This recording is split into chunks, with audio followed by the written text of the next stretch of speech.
It is Friday, October 25th, 7 a.m., live from the Jock Studios in Birmingham, Alabama. Hope you're having a great start to your weekend here on a Friday morning. We got college football from last night to talk about, a lot to get into coming up this weekend. It's going to be a busy day. Also going to preview the Magic City Classic, which is coming up this weekend. Always a massive event here in Birmingham, something that's always fun, always cool. Connell Maynor, head coach of the Alabama A&M Bulldogs, will be with us at 8:30. Andy Robinson Jr., head coach of Alabama State, be with us at 9:15. Rubik's Cubelic, 8 o'clock hour, and 7:30. Stanford Steve gives us his picks for the weekend. We got two pretty big ones tonight also. 6:30 on ESPN2, GMAC, Louisville, BC. Both teams 4-3. Louisville on a short week, a little bit beat up. And they're going to catch a physical football team in Boston College that got off to a great start, flattened out just a little bit. But this one gives you some intrigue. And then, I mean, honestly, this might sound crazy to some folks, but one of the games of the year so far, 9:30, CBS Sports Network, 5-1 Boise, 17th in the AP against 6-1 UNLV.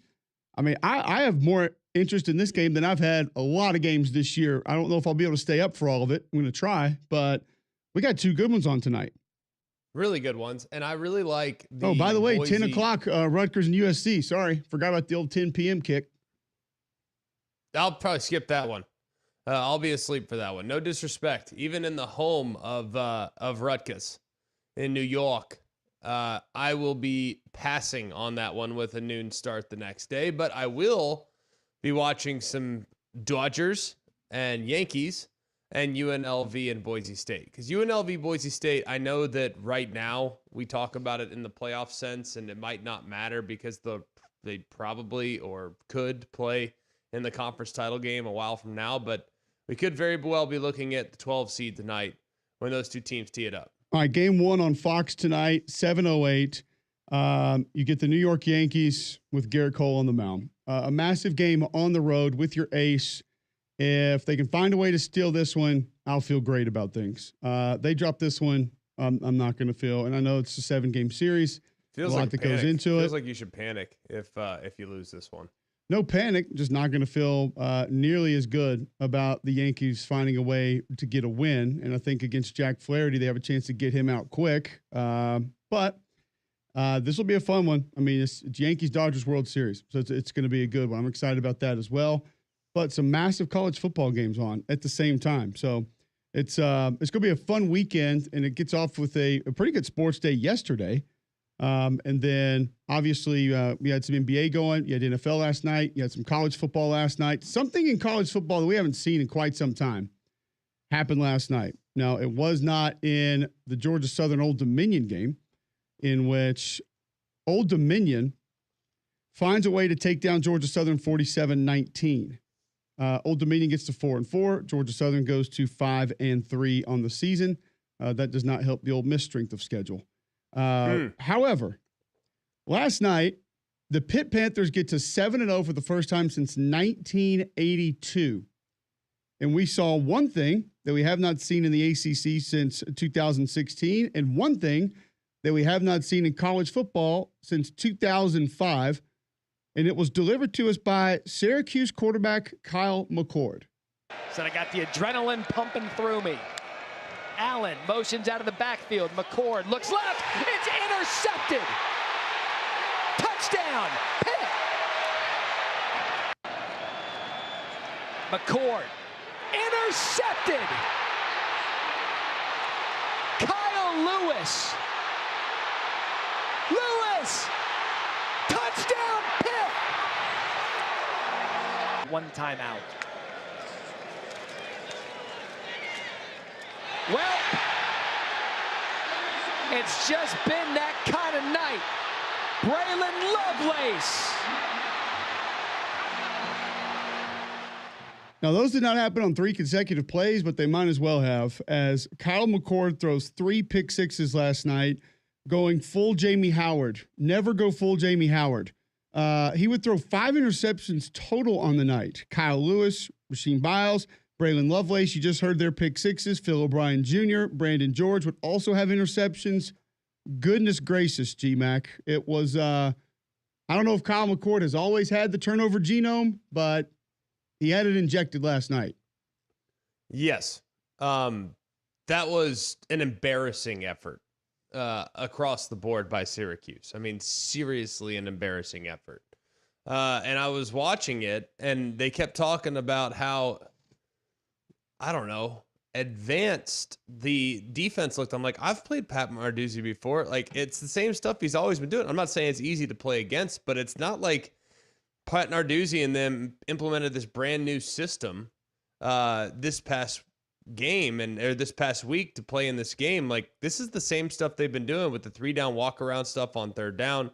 You're going to have quarters, physical corners out on the perimeter. Like, that was pretty standard operating procedure. And for Syracuse to be completely unprepared is brutal. It's a bad reflection on the coaching staff. It really is. It's a bad reflection on the coaching staff.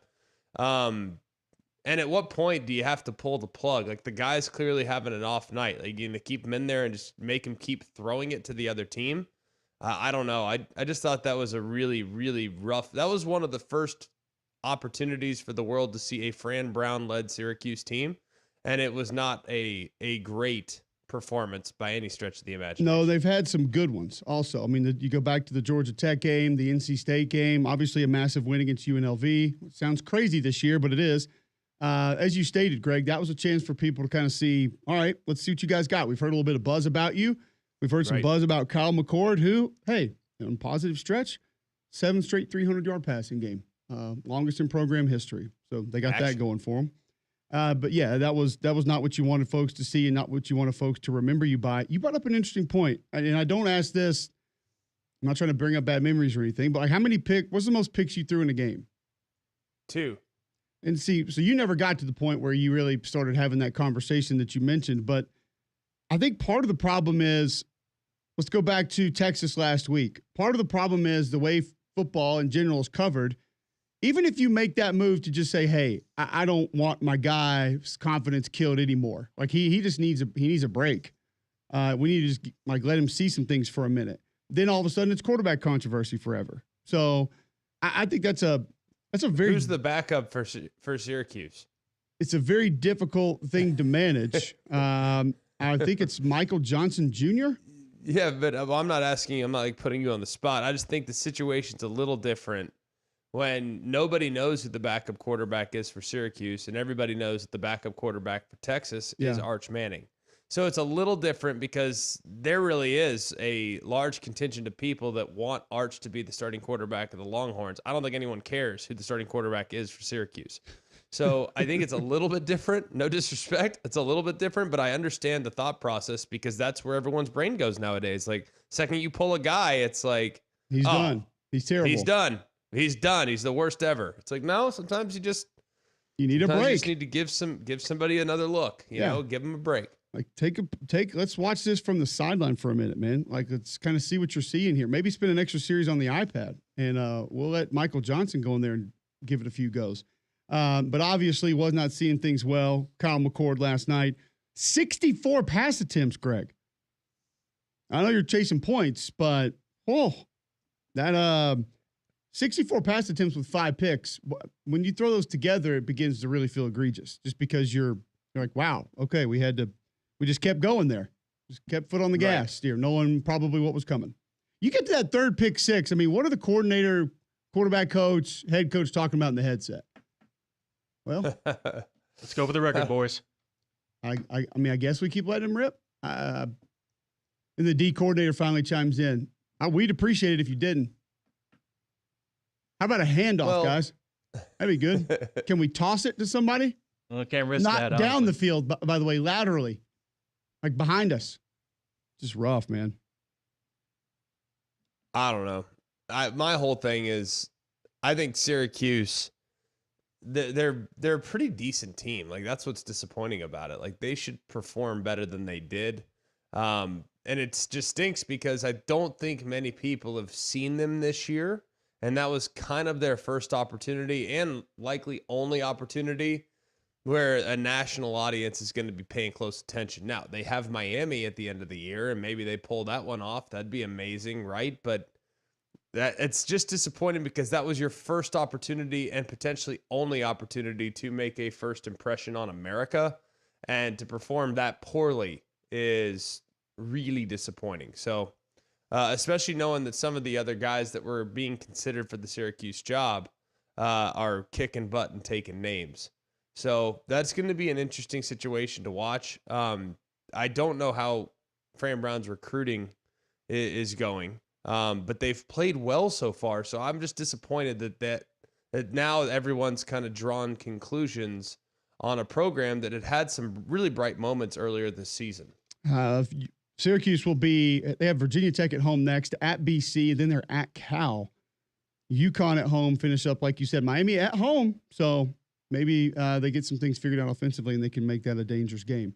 As I stated, Syracuse 7-0 for the first time since 1982. It's tied for the longest single season win streak since 82. One of 9 undefeated college football teams remaining. Remember, we started the weekend with 10. Liberty went down, so we're already down 1. Pitt now has a 17% chance to make the college football playoff per the All-State Playoff Predictor. And I stated there was one thing that took place for the first time since 2016 and 2015. Kyle McCord, first ACC quarterback with 300 passing yards and 5 interceptions in a game since. Russell Donovan Wilson. McNabb. Daniel Jones. Oh, same thing. Also, the Pitt Panthers first team with 3 pick sixes in one half since FIU in 2005.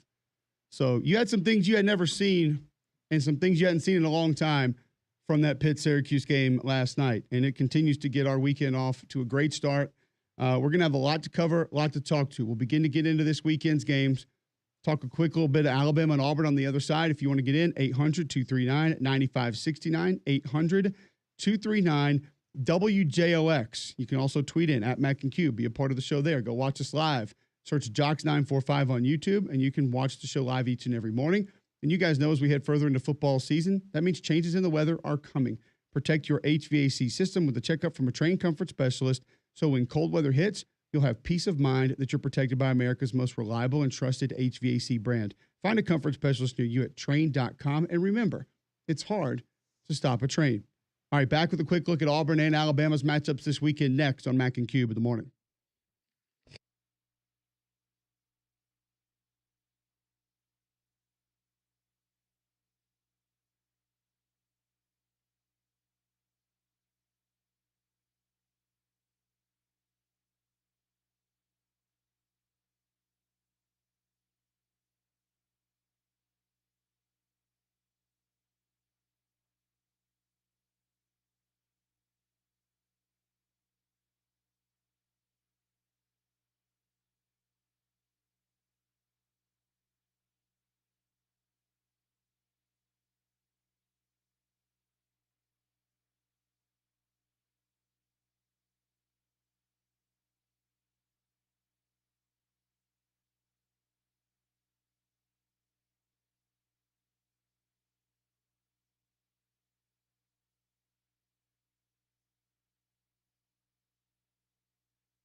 All right, welcome back in. McElroy and Cubelic in the morning. How many good songs did Marilyn Manson have? 3? I was thinking 1.5. He did this song, and then he did a cover of something, right? Yeah, Tainted Tainted Love? Love was pretty good. Yeah, that was 2. And he covered, covered Tainted Love. And I then think he covered another one, too. I thought he had one other decent song. I just feel like he gets, I guess it's the whole personality thing, but like he gets a lot of run for somebody that had 3 good songs. Well, he was very weird. No. Yes. Extremely strange. He's different. I don't think people liked him for his music. I think people just thought he was weird and creepy. And that's why people like him? Hey, I think that he's memorable. Cult of personality. But nonetheless, had a couple songs that got it done. All right. One thing that we know always gets it done, your CBD store, 7:17 a.m. Friday, October 25th, right here on Jocks 94.5. If you have arthritis, if your pet has arthritis, your CBD store can help. We had a couple of pets in my household that have had trouble getting around. Your CBD store has been able to help. They have treats that can help with skincare, gut health for your pet, also skincare for you, gut health for you. What about weight loss? The Trim by SunMed in stock now at your CBD store. Largest CBD retailer in the world. Your CBD store, first company to have USDA certified organic oil supplements. They've got the stamp seal on the products, so they meet and achieve a certain set of standards. Products to focus better throughout the course of the day. They can help you with that and get a better night's sleep. Visit one of their 3 locations, Highway 280 by Bailey Brothers, 150 by the Cajun Cleaver, and Trustful just off 459. Your CBD store, where good health hits home. All right, let's roll into a couple this weekend, Greg. Alabama, Missouri. We've talked a lot about the injuries, who might go, who might not go. I'm going to say it's actually more likely that Nate Noel does not go. He didn't play last week, and even though Brady Cook out, then back into the game a week ago, did not look healthy late. I think there's probably a pretty good chance he doesn't play. If it's just Nate Noel, what do you look at first and foremost as far as either who, position group, part of the Alabama defense that has to have the most success for the Tide to get the win? Against this group, it's probably the edge defenders. And usually I would say linebackers, but I think edge defenders are really important in this one. And let's not lose sight of the fact that this is still a super talented wide receiver core. And while they've had a hard time connecting on deep balls, I still think it's of the utmost importance for the corners to play well, because the safeties are going to be asked to help and run support. So there's going to be a few times when these corners are on islands, and they're going to have to make some plays in one-on-one. Yeah, it's I agree with you. And what's different about it is you look the way that A&M slowed this deal down. They did it with sort of wider defensive ends. Does Kane Womack try to even things up a little bit and maybe try to be a little bit more stout at defensive end to set that edge a little bit harder? I would think that this would be a really good game, a really important game for LT Overton. Yep. I think he's going to have a big game. I don't know if I'd set him a little wider. Would you play him straight up? I mean, do you want to have some overhangs involved? Do you want to play more 3 down with some walk-ups? I don't know. I personally have always liked the stability of a 4 down front, unless I got some real space eaters on the inside, and I don't know who those guys are. Like, I think Keenan's fine. I think Tim Smith, you could see him on the edge a little bit. If the zone gets going a little bit, that wouldn't shock me. I'm sure they'll try some 3 down stuff, but I would expect a heavy dose of 4 down here, don't you think? That's where I would live in this deal. I mean, that's where I would want to live against this team, just so I could kind of spike it right there where it's supposed to hit and make that running back make a decision a little bit earlier. That way you're sitting there saying, all right, you're going to cut back early, or you're going to have to stretch it all the way outside, and then the rest of our defenders can be there to help make a play. I think the faster, the less you can allow that back to kind of glide and flow and then make a late decision, the better you are. You're not going to get the over pursuit. You're not going to get the guys jumping underneath, and that's going to help. And you slow that play down, I really do think you got a great chance to slow everything else down, because they can't be just a drop back team. Brady Cook's not good enough to do that, even though the receivers are great. You brought up a great point about Luther Burden yesterday. Is he 100%? Hadn't had a touchdown catch in 3 games. I think it's safe to at least speculate about it, because he hasn't looked like himself. Right. But if he is healthy, they do a great job of using him in different ways. Sometimes. Haven't seen that a ton recently in the backfield, moving him, forcing him the football some. And that's a guy that, if he's close to 100%, Craig, you got to be careful with, because he can take that game over. 100%. And I also think when you look at just how Missouri's offense is structured, it's really designed to run the ball and then hit deep play action, which is crazy to me that they still reside in the top 25, and yet their offense has done nothing to warrant said ranking. It doesn't mean that they're not a good team. They're a talented team, so I think being ranked there on talent and record makes sense. But the fact that their offense is not at one point this year looked anything like the offense that it's designed to be is a little bit concerning. And we're talking even against teams like Boston College. I mean, Boston College was a bit of a struggle. So I don't know about you, man. Like, I have concern. I don't know if Burden's healthy. I don't know if he's checked out or if he's disgruntled. I'm not sure what the circumstances are. All I know is the guy I see on tape is not the one that was around last year that would take over the game and was the best receiver in football. Yeah, definitely. He's just not the same guy. No, definitely different than that. And so you kind of wonder, all right, can you get to be that guy again and find a way to be extremely dangerous? But Mookie Cooper is dinged up. You have Theo Weiss, Norfleet at tight end, also dinged up. So there's just so many question marks as to, okay, can you turn to this individual? Can you turn to this individual to be the guys that you lean on? And if it's not Nate Noel first, Greg, especially if it's not Brady Cook, you begin to wonder, where does Missouri lean in this game offensively if some of these options aren't there? Man, it's anybody's guess. I think they're going to have to create some chunk yardage.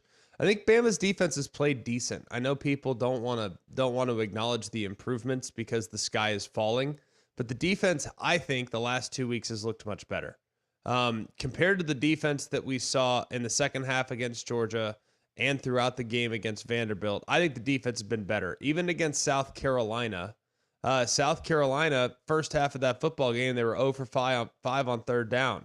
They really only had one drive, one Hail Mary, and then a 4th and 9 that they gave up on a miscommunication. And I don't think that they were going to get it communicated because that's a tough route to cover. But either way, it's tough sledding. So I would just want to see. I want to see better pass rush, which I think's been hit or miss this year. And I want to see very smart football. Like, I don't want to see any more after the whistle penalties on defense. Just can't happen. I don't want to see any after the whistle penalties on offense either. I want to see smart football as it relates to those things. I want to see improved pass rush. And I do think that it's going to be important for them to set the edge, which has not been something they have excelled at this year. And I'd like to see an improvement in that part of the field as well. All right, so Alabama, Missouri tomorrow. We'll spend some more time previewing that one. Auburn at Kentucky. We'll get into this one with Stanford Steve as well, Greg. But I struggle to even wonder where to look for the deciding factors in this game. I struggle to even find the have-to-have, must-have things almost for either team in this game. Turnovers, yeah, that's an easy one. Both teams have had a couple of issues with it. Disciplined football. Kentucky's had some flag issues at critical times this year, by the way. And just finding consistent offense. Kentucky's defense was concerning last week. That's the only way that I really know how to state it. But do you see one thing from either side that you point to and say, if this doesn't happen for this group, they're not going to win this game, or they have to have this take place if they're going to win this football game? Yeah, I mean, Kentucky's got to keep the ball in front of them. I mean, what happened to the group that played against Georgia that's like, hey, no matter what, come hell or high water, you're not throwing it over our head. Ever. I mean, whatever. They did utilize the same plan against Georgia and the same plan against Ole Miss. And it's like, what the heck happened to them against Florida, where it's just chunk yardage after chunk yardage after chunk yardage? Like, if anything else, like, that's the bread and butter of a Kentucky coach team, that they don't give up big plays. So that's, I think, what was most alarming. So if Kentucky wants to win this game, they can't let these receivers run past them, because Peyton Thorne's done a good job on the deep ball this year. And you look at the games where he's hit some. Missouri hit a couple there, hit a couple against Oklahoma. Like, the deep ball's been solid for him. So they're going to need to keep it in front of them. And if they don't, it's going to be tough sledding. All right. So we will spend some time on that one throughout the course of the show today. Don't worry. We'll talk to Stanford Steve about it next. Get his thoughts on Alabama, Missouri, Auburn, Kentucky, and more games around college football. First, I'll tell you about our friends at Wayne's. Listen, you need to start thinking about your yard now for next spring, trying to get that thing green, lush, weed-free, barefoot good. And if you want it to look good next spring, Greg, you need to start taking care of that now. Yeah, you do. And hey, right now is the best time to do it because you have a week where you still can get that first month free if you use the offer code JOCKS. That lawn treatment is excellent. It's been a great investment in our family. We use the lawn like crazy. I know you guys will too. So go and check them out. 866-WAYNES1. Get the first month free if you sign up before Halloween. 866-WAYNES1. Use the offer code JOCKS or go to callwaynes.com and let Waynes continue to create your happy place. All right, we'll be back with Stanford Steve and continue talking lines from college football games coming up this weekend next on Mac and Cube in the morning.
All right, welcome back in. McElroy and Cubelic in the morning. It is 7:30, Friday, October 25th, right here on Jocks 94.5. Continue talking some college football coming up this weekend. 800-239-9569. Anything on your mind as far as games coming up? Is there any threat for Ohio State facing off against Nebraska this weekend, GMAC? I think Nebraska won that we looked at last week and said, all right, this is going to be a test. We're going to kind of see where they are. And then, 56-7 did not pass said test. Can they be dangerous for Ohio State? I don't see it. I think Nebraska came back to earth last week in a big way. Their quarterback showed their inexperience and their youth. So no, I don't see a scenario where this game goes on for 4 quarters where Ohio State's feeling the pressure. All right. Let's welcome in our guy, Stanford Steve. G. Mackey joins us each and every week thanks to our friends at Atlas Senior Living. Yeah, Atlas Senior Living is terrific. All throughout the Southeast, if you're in an SEC state, you can find a location that will be convenient for you. And remember, you can always join their football pool. Sign up to win a $200 Amazon gift card. It's no cost to enter. Everyone's welcome. You can sign up by going to atlasseniorliving.com and click on the football banner. The overall season winner will receive a $1,000 Amazon gift card. So go and check them out today. Atlas Senior Living. It's a housing community serving seniors across the South with locations throughout the SEC footprint and one of their newest locations here in Birmingham at Monarch Grove Greystone. So appreciate all the wonderful people at Atlas Senior Living, and good luck making your picks this week. Steve, what's going on, my friend? Nothing, guys. In Bloomington, sorry I was late, in line with Coach Corso. I didn't think he would have to wait in line for anything here. Wow. But it's spectacular. He's got former players here. Everybody coming up to him in the lobby. Like, it's really cool. I don't know if you guys have been here, but that old school Midwest feel, man. You walk in, there's a picture of the Hoosiers team from the movie. It's really, really cool, and this place is jazzed up, I'll tell you that. But it's not an old school feel if one of the living legends from that university can't even get free coffee at the local coffee shop. So what are we doing? No free coffee in the Midwest. Come on now. Let's get it That's the way to together. do things. Gen Z, whatever it is. Come on. Unreal. Figure it out. Hey, let's start with Auburn and Kentucky, because that's one that we kind of don't really know exactly where to go with this one. Both teams have had some issues. Both teams have had their fair share of problems. Both teams kind of mentally don't really have any idea where they are right now. Is there a certain lean you have? Kentucky's 2.5 favorite at home. The total, I thought it might be a little bit higher, but 43.5 probably shows the disrespect for both offenses. What do you think about this one? Cole, I wouldn't touch this game with your money, with Saybear's money, with McElroy's money. Maybe Damien's money, I would throw something on it. But I have no idea which side to take. When you go back and watch what Kentucky put on tape last week, it's brutal, man. And you think about Greg, you called the Georgia game, and how much they competed in that game, how close they were to upsetting that team. And then I heard you guys chat with Jones yesterday. It's kind of crazy, man. Like, it's just, is it going to happen this quick? Because when you watch them, they had everything. I mean, the win at Ole Miss was as good a win as there is, in the conference. When you talk about road wins, obviously Texas losing to Georgia last week, but that Kentucky win at Ole Miss was astounding to me. And then you look at what they look like against Florida, and then Auburn just, continues to not be able to get out of their own way. I don't see how you trust either side in that game. Yeah, it's a brutal side to take. If I had to take anything, probably lean towards the over, but I don't know. How do you bet an over with Kentucky? I mean, seriously, it's an impossible ask. Moving over to Bama, we've seen a lot of steam on Bama's side, which indicates to me that somebody found out that Brady Cook's not going. I don't know what it is, but to see a 3.5-point move on a Thursday, it doesn't usually make a lot of sense. I'm in stay away mode. I just don't feel good about it. It feels like a lot of points, and Missouri's a team that still has some weapons and still has something that can make it dangerous. So how do you see this one going?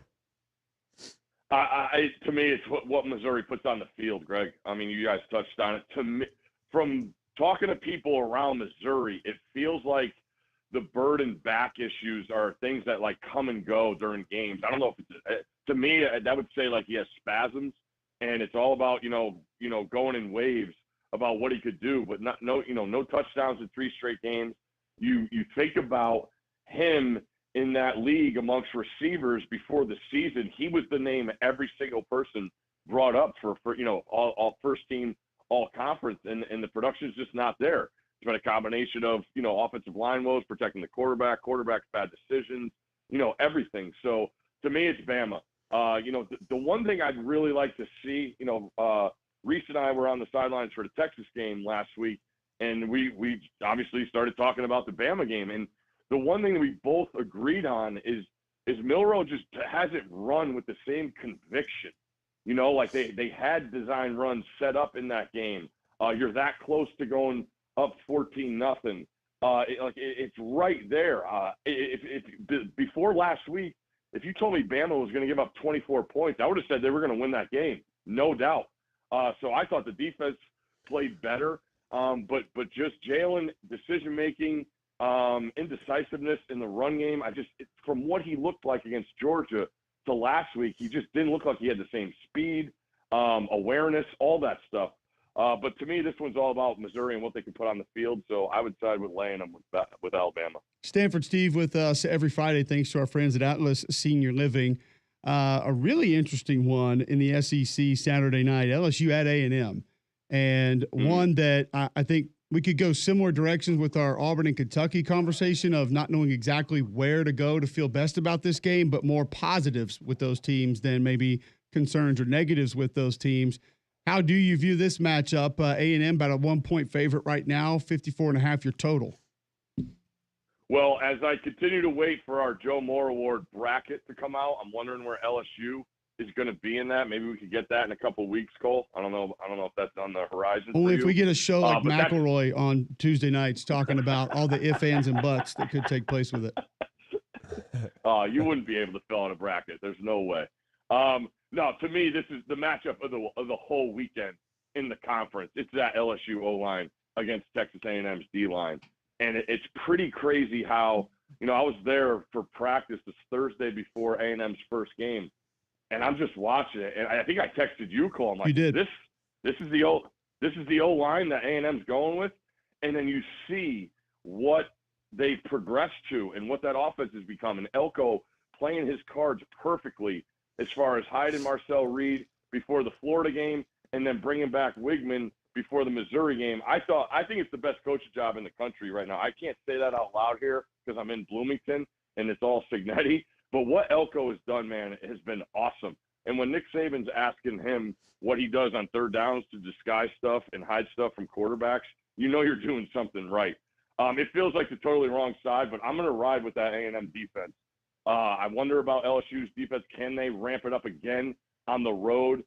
Being at the South Carolina game, watching LSU try and figure stuff out and get stuff, ironed out in the run game in that chaos of South Carolina. I think A&M's D-line is better. I know it's crazy. And the crazy thing is before the season, you talk to all these coaches, and their one concern was depth on the defensive line, but not Mike Elko. He never had that worry, and now you see these guys showing out. So I think they ride that defensive line. I think there's some turnovers. They force Nussmeier into some throws he doesn't want to make. I think A&M wins a low-scoring game.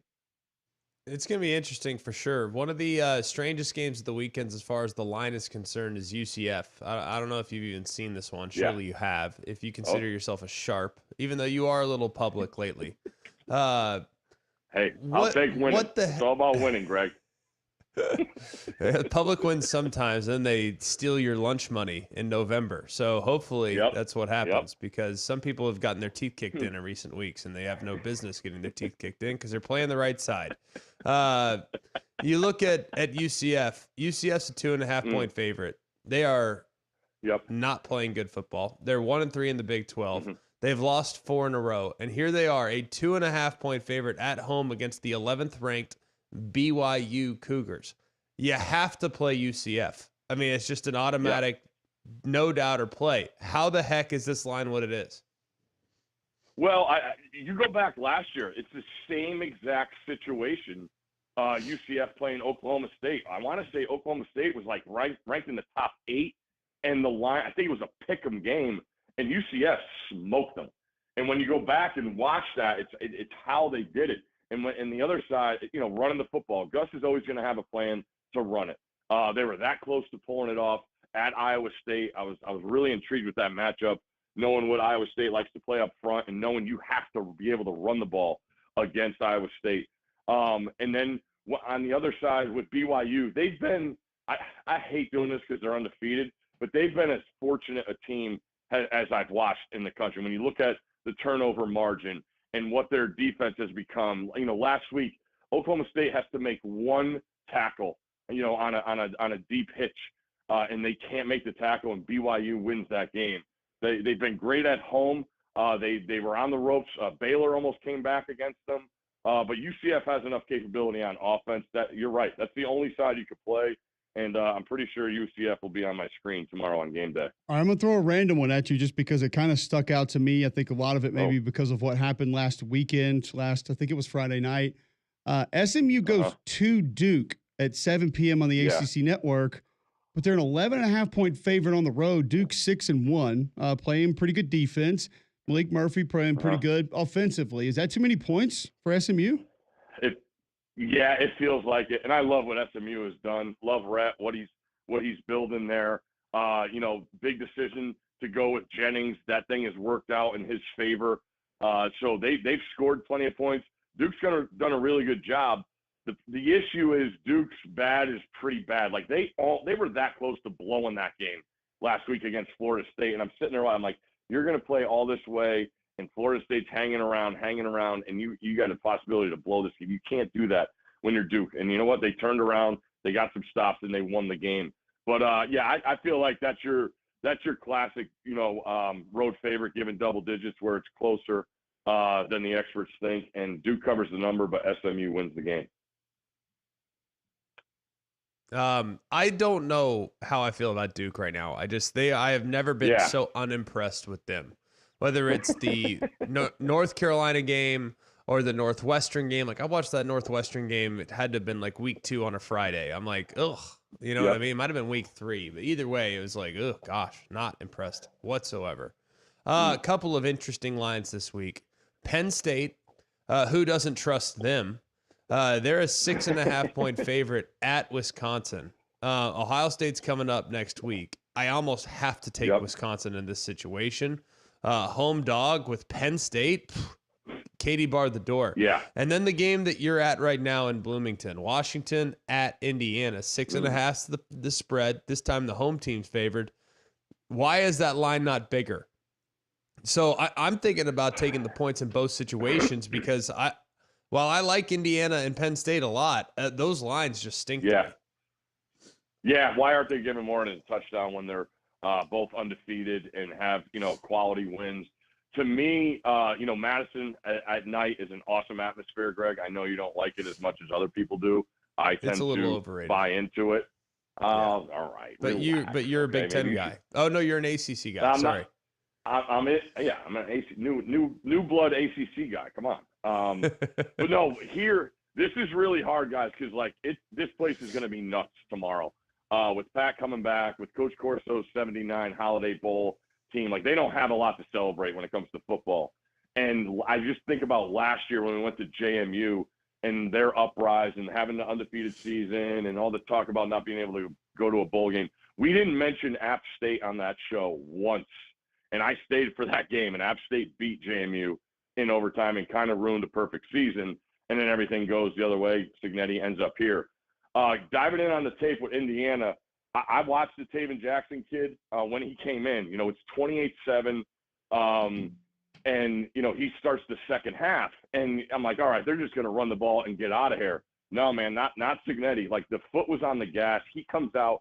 They throw the ball 4 of the first 6 plays. He's in.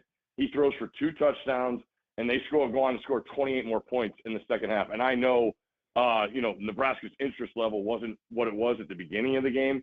And they're a whole nother story because when I watched them against Colorado and then I watched what they put on tape last week defensively, it's just 2 totally different teams. But I'm with you with Washington. I love what Jed Fish has done.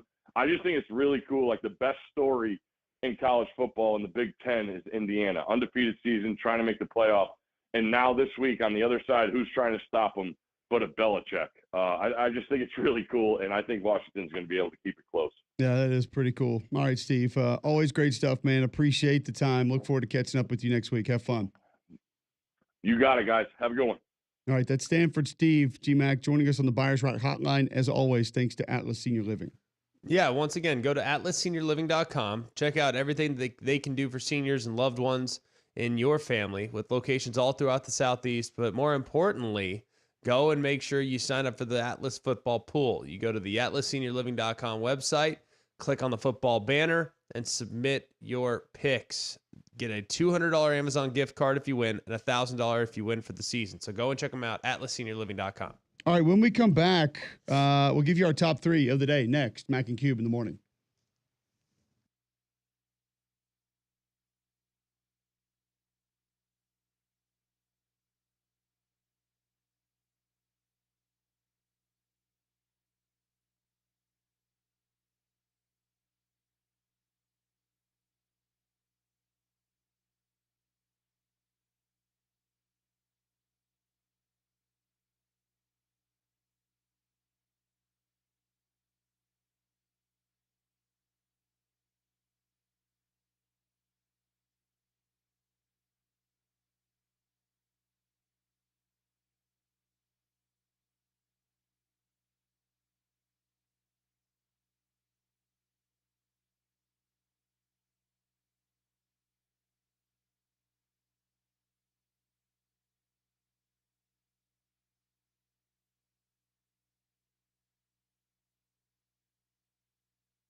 All right, welcome back in. McElroy and Cubelic in the morning, 7:49, Friday, October 25th, here on Jocks 94.5.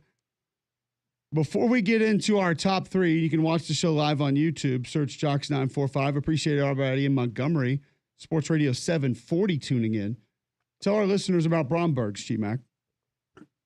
Excuse me. Bromberg's, amazing. Always have gone there since we moved back. It's been a terrific place where we've bought many things that will be in our family forever. When you make purchases like you'll make at Bromberg's, these are really important decisions, and you need the best possible sales staff to help you make quality decisions. That's why Bromberg's is the only place I would shop, because of the relationships that I've now formed with the sales staff. I love those guys. They're like family to us. We're grateful to them, and we're very appreciative of the service that we receive when we walk into the Mountain Brook location. So you can go and check them out in the Mountain Brook location or the Summit. You can also shop online and enjoy that luxury shopping experience that you'll only find at Bromberg's at brombergs.com. All right, let's get to our top 3. Bring it to you each and every day. Doesn't have to be sports or football. Sometimes is. Damian, what's on tap for today? Man, you know how we do it on Fridays. What the top 3 teams on upset alert for the weekend? UCF. Hey. At home, -2.5 against 7-0 BYU with a physical football team. Now, athleticism, I think, could be an advantage for UCF. But you're going to get some of the wildcat quarterback stuff. You're going to get different run schemes. BYU visually has to be prepared for that. But I think they can be. That would be number 1. Number 2, SMU, -11.5 at Duke. Be careful there. And number 3, I'm going to give you Kansas State -10 at home Whoa. against Kansas. That was one of John's letdown teams of the year yesterday. I won't argue with that. However, this is a team whose offense can catch fire at any time, and it's a rivalry game, so it's one that means a lot to the Jayhawks as they go on the road to Bill Snyder Family Stadium. So those would be my top 3 upset alert teams of the weekend. All right. Gregory? Don't hate it.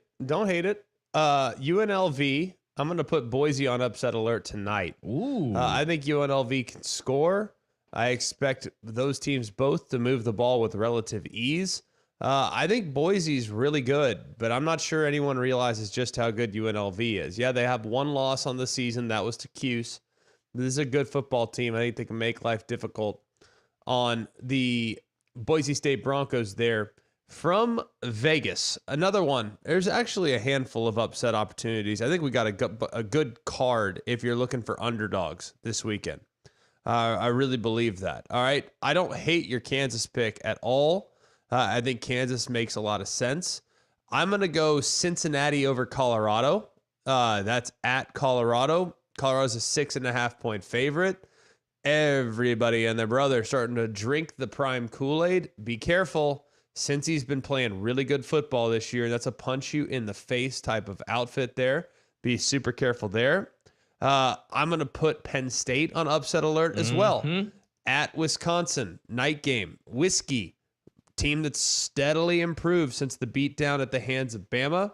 Now, Penn State, maybe looking ahead, everybody around State College is saying, hey, Ohio State coming to town next week. Yeah, don't sleep on this one. Be super, super careful if you are Penn State. So I'll go Penn State, I'll go Colorado, and I will go Boise State. 3 possible upsets this weekend. John Saber? For me, yeah, it definitely starts with Boise. Getting the 3.5-inch UNLV, I wouldn't be surprised. And actually, I probably do believe that UNLV wins outright. So yes, Boise should be on upset alert, but that's already gone to that one. So first one I'll look at is Notre Dame catching 13.5 against Navy. I don't think Notre Dame loses, but Navy can muck that game up enough to where it's a 1-score game and Navy's got the ball with like 7 minutes left. Notre Dame may not get it back. So Notre Dame's definitely got to be on upset alert there. This one, it doesn't feel like it, but they need to be wary. Arkansas, 7 points against Mississippi State. I know we said, in fact, some of us said that Mississippi State is the worst team in Southeastern Conference, and Arkansas is coming off of a loss, and they do have a very big game next week. So this is almost that perfect kind of time for Mississippi State, who has been trending upward, to pull that upset. So a 1-score game, yeah, Arkansas definitely better mind their P's and Q's and be on upset alert. And the third one, I'm going to go a little off the reservation here. What needs to be on upset alert is the under against Northwestern and Iowa. You like the over there? Iowa's been putting up points. I'm not saying they're putting up like 60 a game, but they're putting up like consistently 20, which again feels like a lot. But when your over under is 37.5, I think the over has hit for Iowa teams 5 of the last 6. So if you're most people are looking for an easy under or something like that, you typically go Iowa. I'm telling you, upset alert. Watch out for this game. Not so fast, my friends. No, I agree with you 100%. I have Notre Dame on upset alert as well with Navy. I don't know, man. This Navy team, I enjoy watching them play. And it feels like Notre Dame has the pressure. Like they're under the pressure to beat Navy.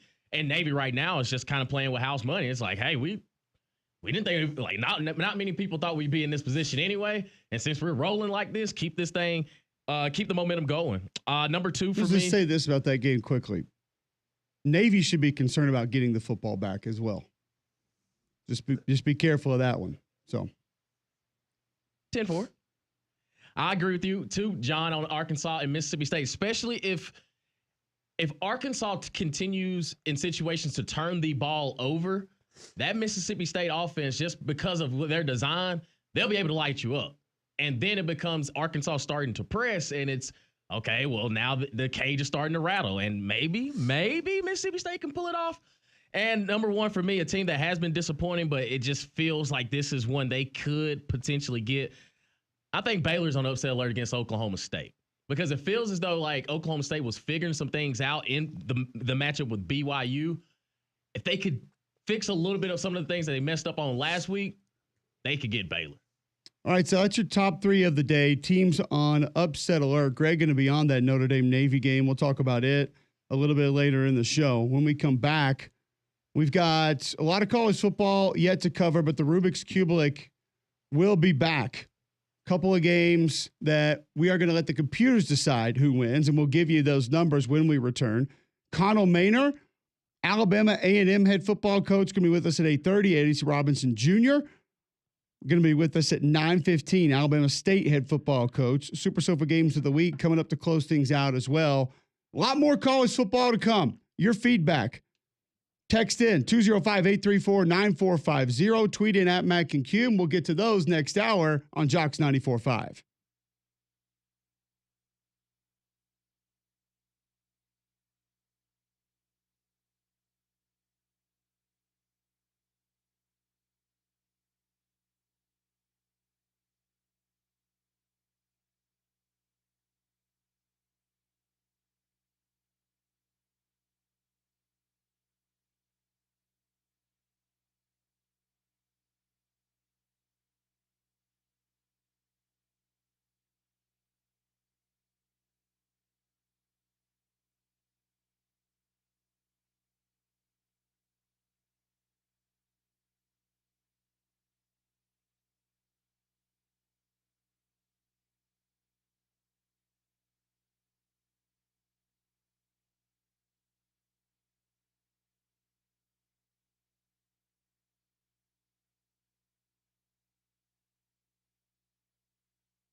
All right, welcome back in. McElroy and Cubelic in the morning. Hour number 2 underway. Rubik's Cubelic in just a few moments. It is 8 a.m., Friday, October 25th. Listen online, jocksfm.com. Tell your home smart speaker, enable the Jock skill. Watch us live on YouTube. Search Jocks945.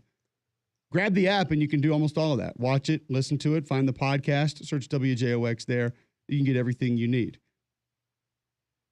Bill Smith Buick GMC is the GMC Dealer of the Year. You can get everything you need up there as well. It's a piece of cake, man. Go online. You can actually check out some of the deals that they have on the lot. They're not afraid to show it to everybody.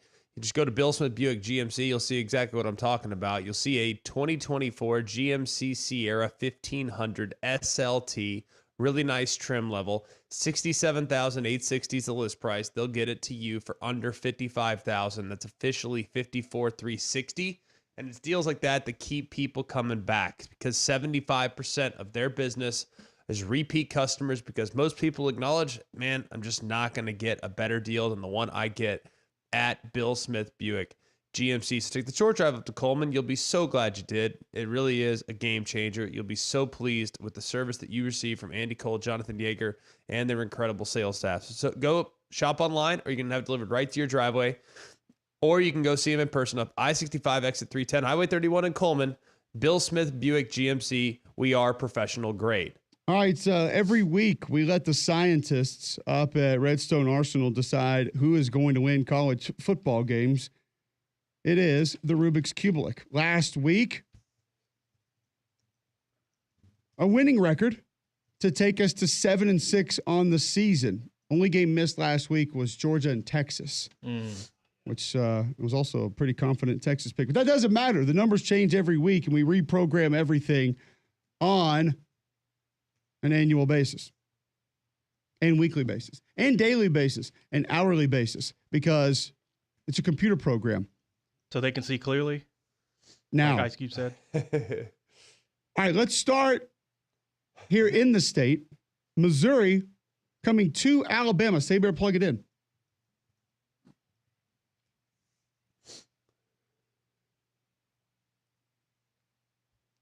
Input. Woo!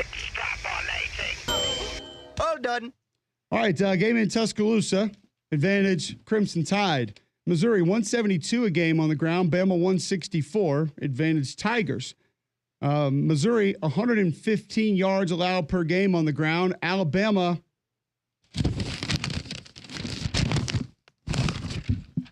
hold on. This says 141 yards per game. What? Rush defense. You sure? It says 14th in the SEC. Yeah, you got to run that back, man. Are you sure? Maybe we need some ophthalmologists or someone to see better. Wait a minute. 14th in the SEC in rush defense. Hold on. 63rd nationally. Ooh. Okay, well that's top half. All I'm right. surprised the program would even spit that out for an Alabama rush defense, because it's been so long since it spit it out happened. Right. Ugh, what is this? Haters. Advantage Tigers. Missouri 40 flags for 342 yards. Alabama 62 for 548. God almighty.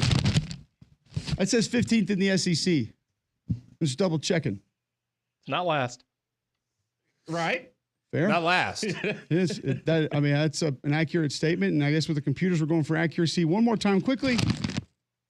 It says 128th nationally. Oh boy. Out of 134. What'd you say about the triple digits, Greg? That's never good, This right? is stat. Triple digits never good. This is a real stat off so far. All right. Both teams +4 in the turnovers. Missouri converts 49% on third down. Bama 42. Missouri allows opponents to convert 29% of the time. That's third in the SEC. Bama 33% of the time. By a margin of +3, the Rubik's Cubelic likes Missouri. Wow. Sorry, what? They ain't played nobody. Now, just throw it away. Wow. I thought the computers took that into consideration, but I mean, okay. Oh boy. All right, we'll That's stay. great that you can run it up against Buffalo. You're arguing with a computer program. You know I that, will. right? You just read the numbers. I mean, it is Well, 21st people century. use Literally computer programs. CP3O you're arguing with right now. People use computer programs to argue. So why should I not use my argument You're against said arguing computer with program? AI right now. About Okay. practice? AIDs. Let's stay in state, going out of state. Auburn at Kentucky. Say Bear, plug it in. Rubik's Cubelic. Rubik's Cubelic.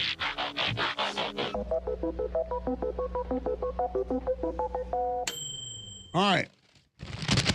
Maybe this will be better. Auburn runs for 158 a game. That's 10th in the SEC. Kentucky 152 a game, so slight edge to the Cats. Auburn allows 118 on the ground. By the way, game at the Krog, advantage Wildcats. Kroger Krog. Kentucky allows 105 per game on the ground, advantage Cats.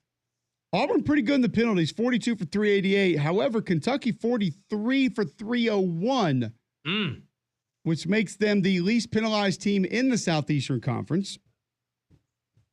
That's real what we edge need. to That's the what we Cavs. need. We need teams to be less penalized because that leads to wins. Well, 3 of them out of their 7 tries. Wow. Once again, Boy. arguing with a keyboard. Okay, Greg. I don't care anymore. Kentucky minus It 1 in shows. the turnovers. Auburn's minus 10. Minus Oh, what? no. I actually don't need to double check the receipt when it No, says we that's know. last in the SEC. We're fully aware that that's the case. So I don't even really believe that we have to debate or argue that one. Oh, So boy. yeah, we're not going to worry about it. Third down conversions. Kentucky, 12th in the SEC, Okay, that's almost 40%. Auburn, a couple percentage points behind at 13th in the SEC. Third down conversions may be hard to come by. In this one, no real advantage there as percentage points are pretty tight. Third down defense, the Kentucky Wildcats allow opponents to convert 39% of the time. Auburn, 38% of the time. hey, take that. Ooh. No real advantage there either. You sure it's not a double up in Auburn's favor? No. That's right. These two teams are 12th and 13th in third down conversions and 11th and 12th in third down defense. So you tell me what that means. I'm avoid third down. Yeah, score on Try. second. Sounds That's right. Score on second. Third down, someone has to win. Pretty much. If we don't get there. Okay, by an advantage of +2, the Rubik's Cube likes Kentucky. I don't Oh, even know no. what that means in this scenario. Oh, no. boy.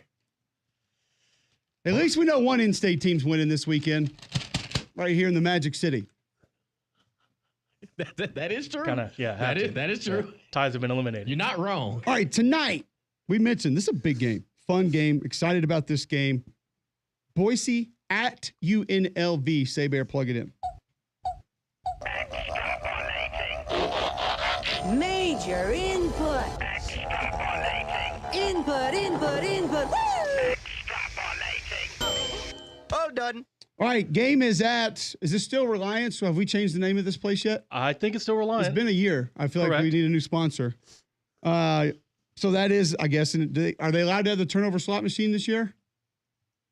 Advantage UNLV somehow, somewhere. We'll count it. Boise Because at of least the had to turnover get on, slot they had to get on a machine? plane. I'm just trying to find the flame will be on, or do they only turn that on for Raider games? I don't know. Oh, this is more than a regular game. Raider games. Oh, I don't know. Probably. I it's just assume Raiders.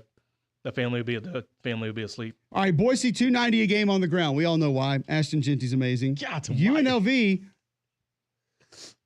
Normally, you'd brag about $251 a game on the ground. Right. But Boise is the number 2 rush offense in all of college football. UNLV is the 6th, by the way. Still advantage Broncos.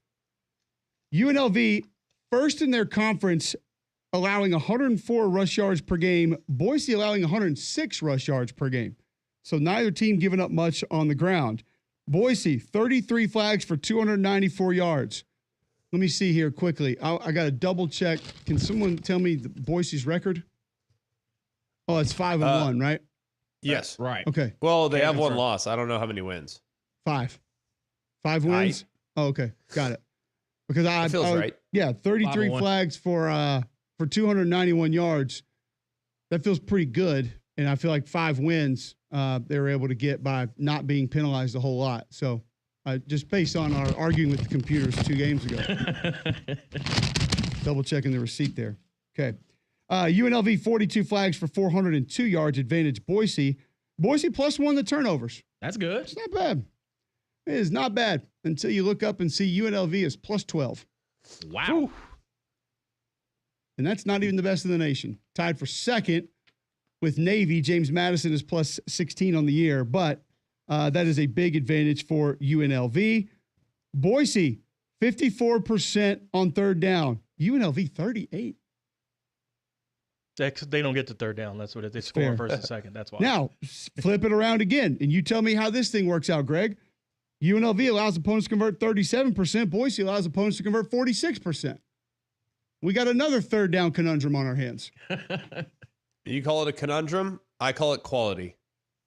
By a slight margin of plus 0.5, the Rubik's Cubelic selects UNLV to knock off Boise tonight. Ooh, nail biter. Nail. Bite all the nails. And finally, some would say game of the weekend. LSU at Texas A&M. John, plug it in. Rubik's Cubelic. Rubik's Cubelic. Rubik's Cubelic.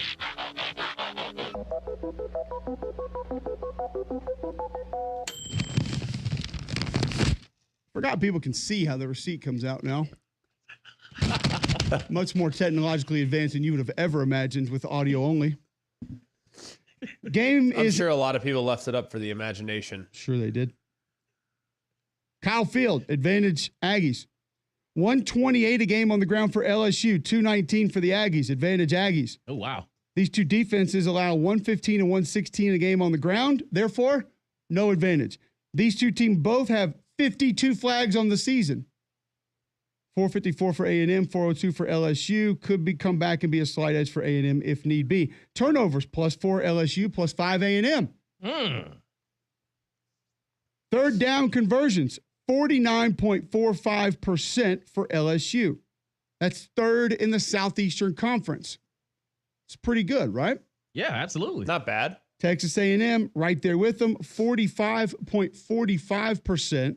LSU, the 11th best third down offense in college football, A&M the 25th best in college football. It is a slight edge for LSU. Now that LSU defense, they're coming around. Whit Weeks finding his way, had to figure out how to operate with no Harold Perkins. They allow 40% of their third downs to be converted. A&M allows 31% of their third down attempts to be converted. That is advantage Texas A&M. Sixth best third down defense in the Southeastern Conference by a margin of +1. The Rubik's Cubelic likes Texas A&M. Man. I will say this. The Rubik's has gone with my thoughts and not been very good. Right. This weekend feels like it's going against a lot of my thoughts. Uh-oh. So maybe it'll be good. If everything you do is wrong, then by proxy, the opposite should be right. Maybe this right. is the weekend for the computers. Kentucky +2, Missouri +3, A&M +1, UNLV +0.5 for the Rubik's Cubelic this weekend. That is your mathematician, geologist picks for the weekend. McElroy argue proof. The sociologists have selected those games for you. Cole was a big barner trying to pick we plugged Missouri. them in. We plugged them in. And now you know I'm so mad. what they spit it out. You just read the numbers. I will give you credit, Cole. You didn't. It's all I get the receipt, print it out to me in studio, That's it. and I read it. And Greg argues with it. Yeah. Take that to NASA, Greg. I will. I You can promise should. you. I will. You should. And if you're looking for a new home, Damian, where should you go? My buddy Ben Hedden of the Beham Realty Group. If you think about selling your home, and when it comes to selling, you only want excellence, you need to give my buddy Ben a call at 205-568-2705 or go to BehamRealtyCo.com. If you're struggling to get your house sold because the markets are changing every single day, you need an expert that focuses on adapting at half the time to make sure you and your squad come out on top. Give Ben Hedden a call at 205-568-2705 or visit their website at BehamRealtyCo.com. Okay, not that the actual picks maybe changed anybody's mind, but any of those numbers we heard alter your thought process on any of these games coming up this weekend. We'll follow that up and discuss a couple of the games that were on the Rubik's Cubelic next on Mac and Cube in the morning.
Coming in hot off of Greg McElroy's least favorite segment of the week, the Rubik's Cubelic. Bad box score? Second. No, a bad box score laps Rubik's Cubelic as far as my disdain. I like Rubik's Cubelic. Oh, okay. But, and listen, I know we don't look at the actual picks and say, oh, I definitely have changed my mind about that game now. But is there a number or two that stuck out to you? I think when you look at that matchup with Boise UNLV now, it's even more interesting. Both defenses are stiff against the run. Both teams can run the football. Obviously, UNLV has been great taking the football away. I think that's probably what this game comes down to, G-Mac. If you give UNLV extra opportunities and take some of those scoring opportunities away from yourself, because I imagine this game is not going to have a ton of possessions either direction, that feels like the difference to me. Definitely.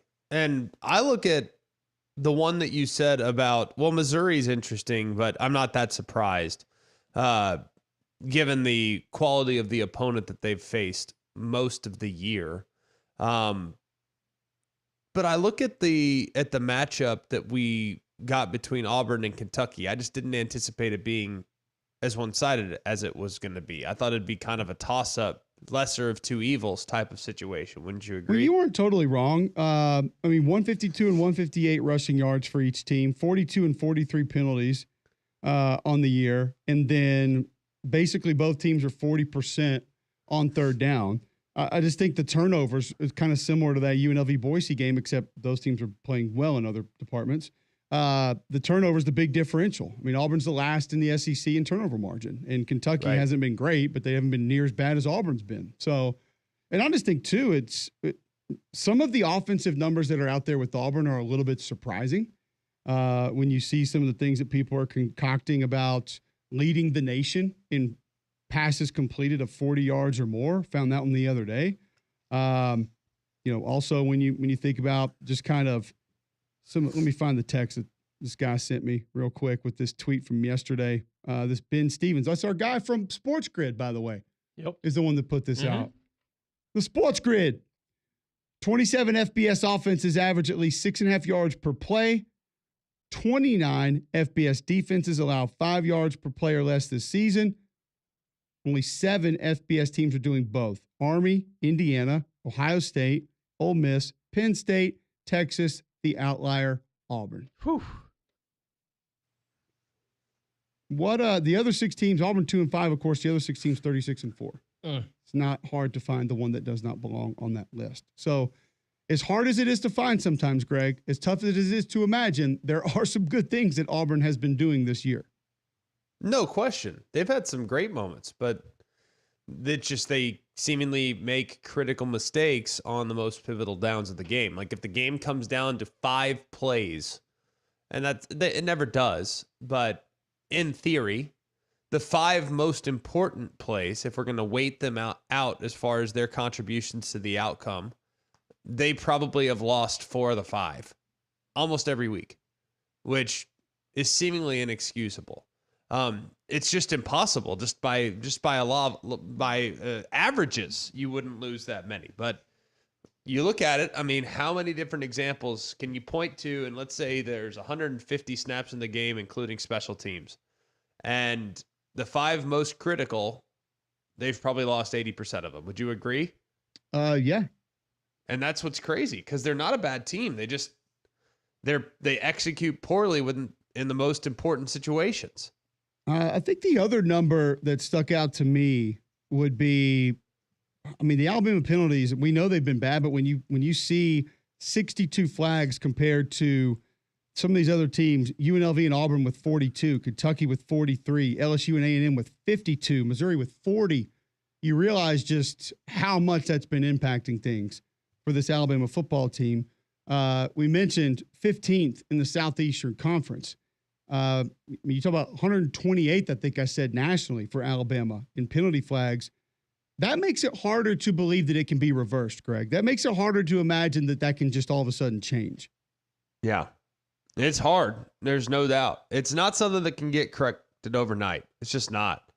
I wish that there was a magic button that you could press and, hey, you do this, all is well in the world again. But it's just not that way. It's It's a problem, but it's not something that can just get cleaned up overnight. Like, you kind of play on the edge, and I don't have a problem. Like, penalties don't frustrate me.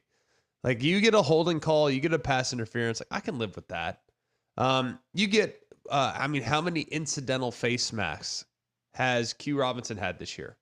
Like, where it just grazes the face mask because he's making an effort play. Like, I can live with those penalties. The things I can't live with are Kendrick Law 15 yards after a 3rd and 7 failure that, puts you way behind the sticks. I can't live with the false starts, with the illegal snaps, with the illegal shift. I can't live with the mistake penalties that happen pre-snap. Effort penalties, I'm good with. Mistake, mental penalties, those are the ones I have a problem with.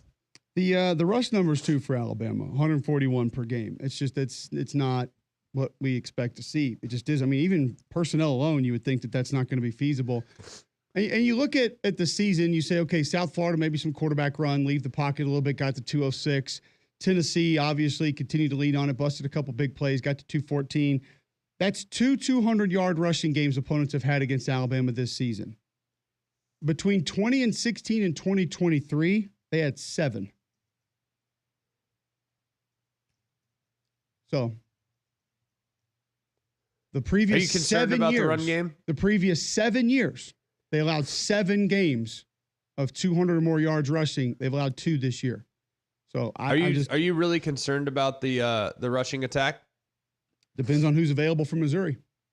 Like, this one in particular, like, quarterback run is hard. Like, Nico had a big one last week. You're always having to account for it. Like, Tennessee's a good rushing football team, and they're good. Yes. So I can live with that one. That one doesn't bother me too bad. You give up 200 to this one, it's a problem. Because this one is a little more traditional and straightforward. Would you not agree? It is in some ways. Other ways, but in some of the ways that it's not would be concerning, and that is visually what Kirby Moore's going to throw at you. We've seen these linebackers looking left, looking right a lot in the middle of plays. That would be the problem that concerns me. Now, I'll say this. If it's Drew Pine, and people say, oh, he's not a running quarterback. If he doesn't even give the threat, really, we're not worried about it. We're good. Nah. Not concerned. Still worth acknowledging, though. I mean, this is a pretty good offensive line. He can't break you down the way Brady Cook can. So, but is it a pretty good defensive line or offensive line? I mean, it's a pretty good offensive line. Yes, they've had some letdown moments recently, but they're a good group. They're solid. Okay, so solid, not spectacular, but solid. So I'd be just a little mindful of the fact that these tackles can lock on, and Alabama's not exactly like a super big, physically imposing front. So that would be something that would be a little concerning, because I do think they could capture the edge. Having Norfleet up or down will be interesting. If he can't go, that changes things as well. They're tight end. So there's a lot to, like I said, it's not often when I am all in on pregame warmups, but this week might be worth spending an awful lot of time looking at the availability and how some of those injured guys on that list are moving in the pregame. Absolutely. All right, so that's a little bit of preview for some of the games coming up this weekend. We'll preview the Magic City Classic with Alabama A&M head football coach Connell Maynor here in just a few minutes. Before we do that, G-Mac, and we move on to the Classic, tell folks if they're moving out of their home who they need to call. B. Crocker Moving Services. They're a local company owned by an Iraq War veteran, Eric Crocker. Crocker believes in hiring movers you can trust to complete full background checks and run drug tests on every single employee. These are good guys, and you can trust them in your home. Whether you need your whole home packed up and moved, your company headquarters moved across country, or you just want them to come rearrange your living room, they got you covered. They also do deliveries for furniture that you've purchased and need to get to your home. So call or visit them online today for a free quote. The website is CrockerMovingServices.com. That's CrockerMovingServices.com. Support your veterans by choosing Crocker Moving Services for your next move. All right, we'll be back with the head coach of the Alabama A&M Bulldogs to preview the Magic City Classic next on Jocks 94.5.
All right, welcome back in. McElroy and Cubelic in the morning. Appreciate you guys tuning in.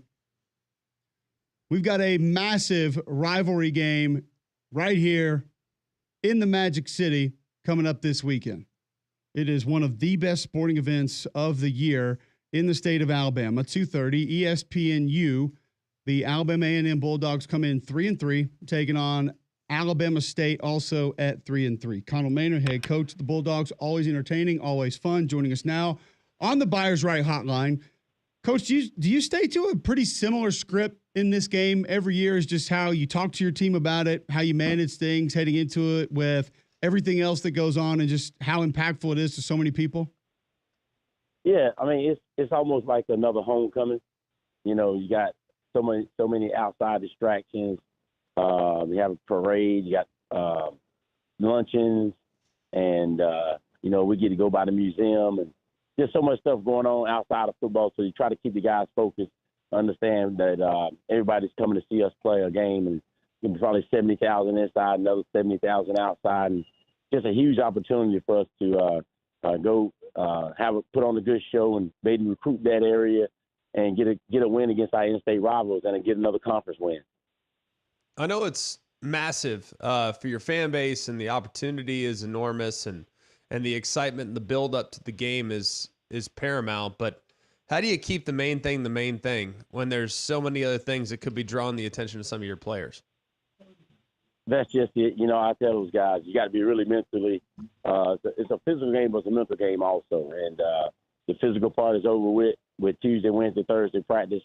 I told them after that practice, now you got to really hone in on your mental part and don't worry about all the distractions, the outside guys, and the parents and uncles and aunts that's calling and that's going to be at the game. And we really got to lock in and get our scout reports out and do the little things and get focused because I always tell the guys, the teams that distract me the most are the teams that get beat.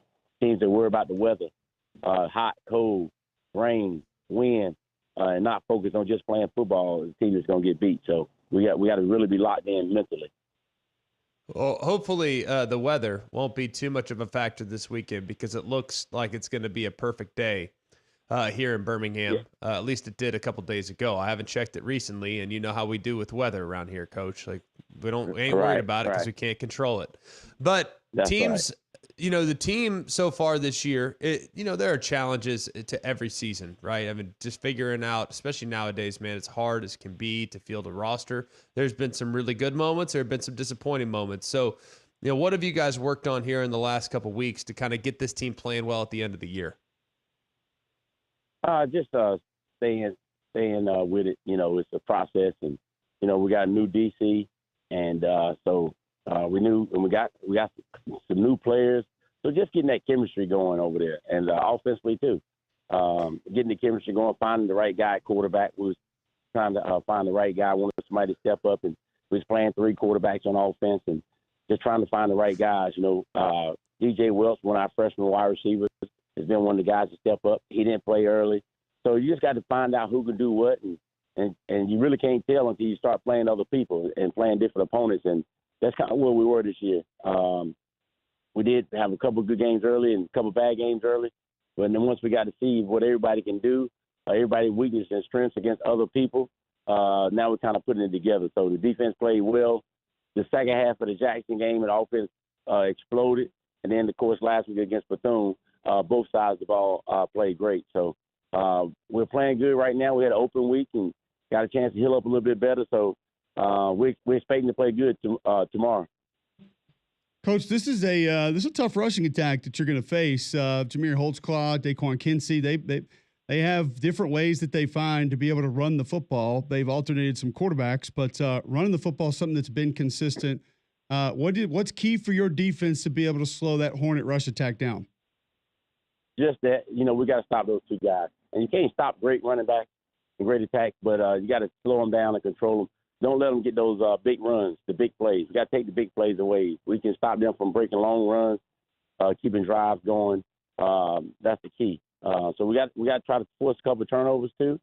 But yeah, they want to run the ball, and they do a good job running the ball. So we got to kind of put an extra guy in the box and force them to throw the ball and make them beat us throwing the ball instead of running the ball. Coach, help us understand. I mean, you mentioned your quarterback situation, and now, with where you guys have gone and how Langford has responded, and seeing the performance last week, not just by him, but collectively, a 700-yard offensive performance is not one that you ever overlook for sure. But when people think like, hey, it should be easy, like, why didn't we just have this guy in there from the beginning? Like, help us understand what goes into the quarterback decision, knowing that you're rolling those guys and you didn't really have one emerge until most recent game. Yeah, we Xavier played the last couple of years, and we wasn't very good the last couple of years record-wise. We was still good on offense.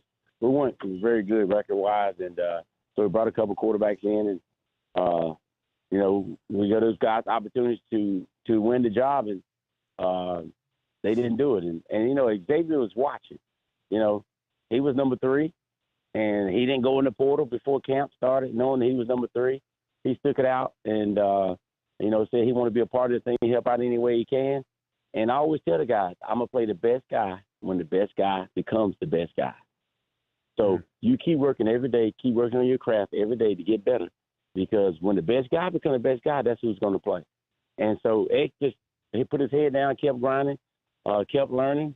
He didn't have to be in there to learn from their mistakes.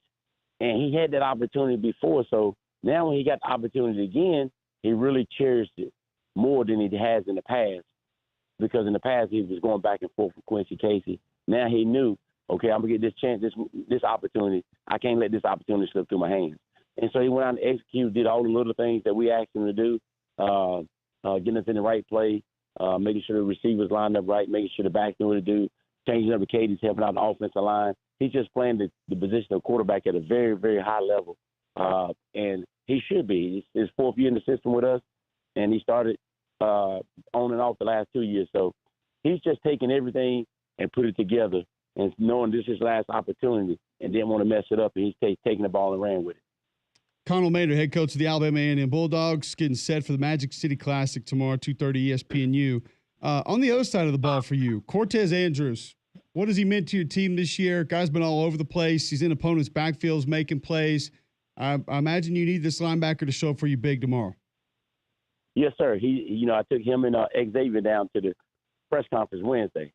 So he's our guy on defense. He's our leader. He's the coach on the football field. He gets those guys fired up. He knows the defense. And like I said, we got a new defense coordinator. Cortez knows the defense just as well as the defense coordinator. I mean, he's telling everybody what to do out there when they don't know what to do. And he gets everybody lined up. And he's just a great football player. He's fiery. And we need him to have a good game this week to help stop those running backs.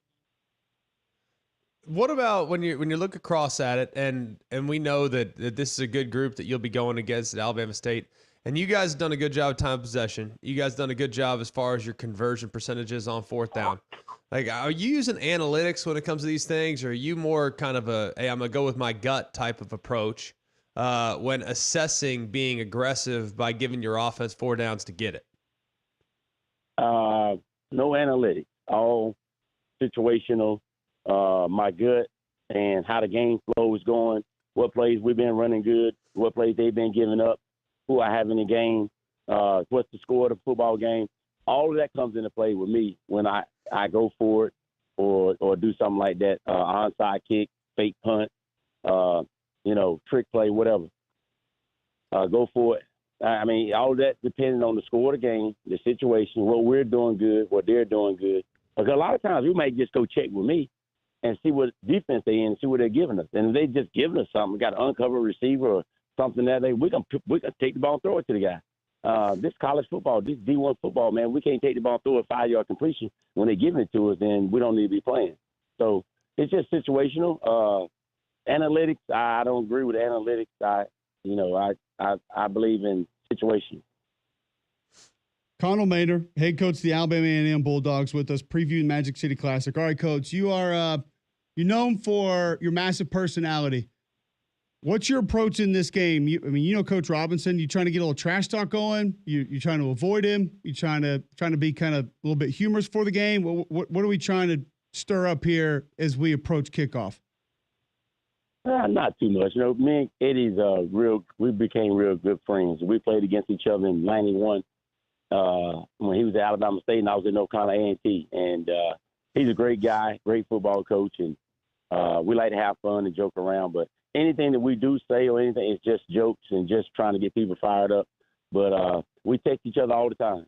And we got a great relationship. So it's all good. We're gonna be friends before and after the game. But for that 3 hours, he's gonna be my number one enemy, and I'm gonna be his number one enemy. So, and that's where we're gonna approach it.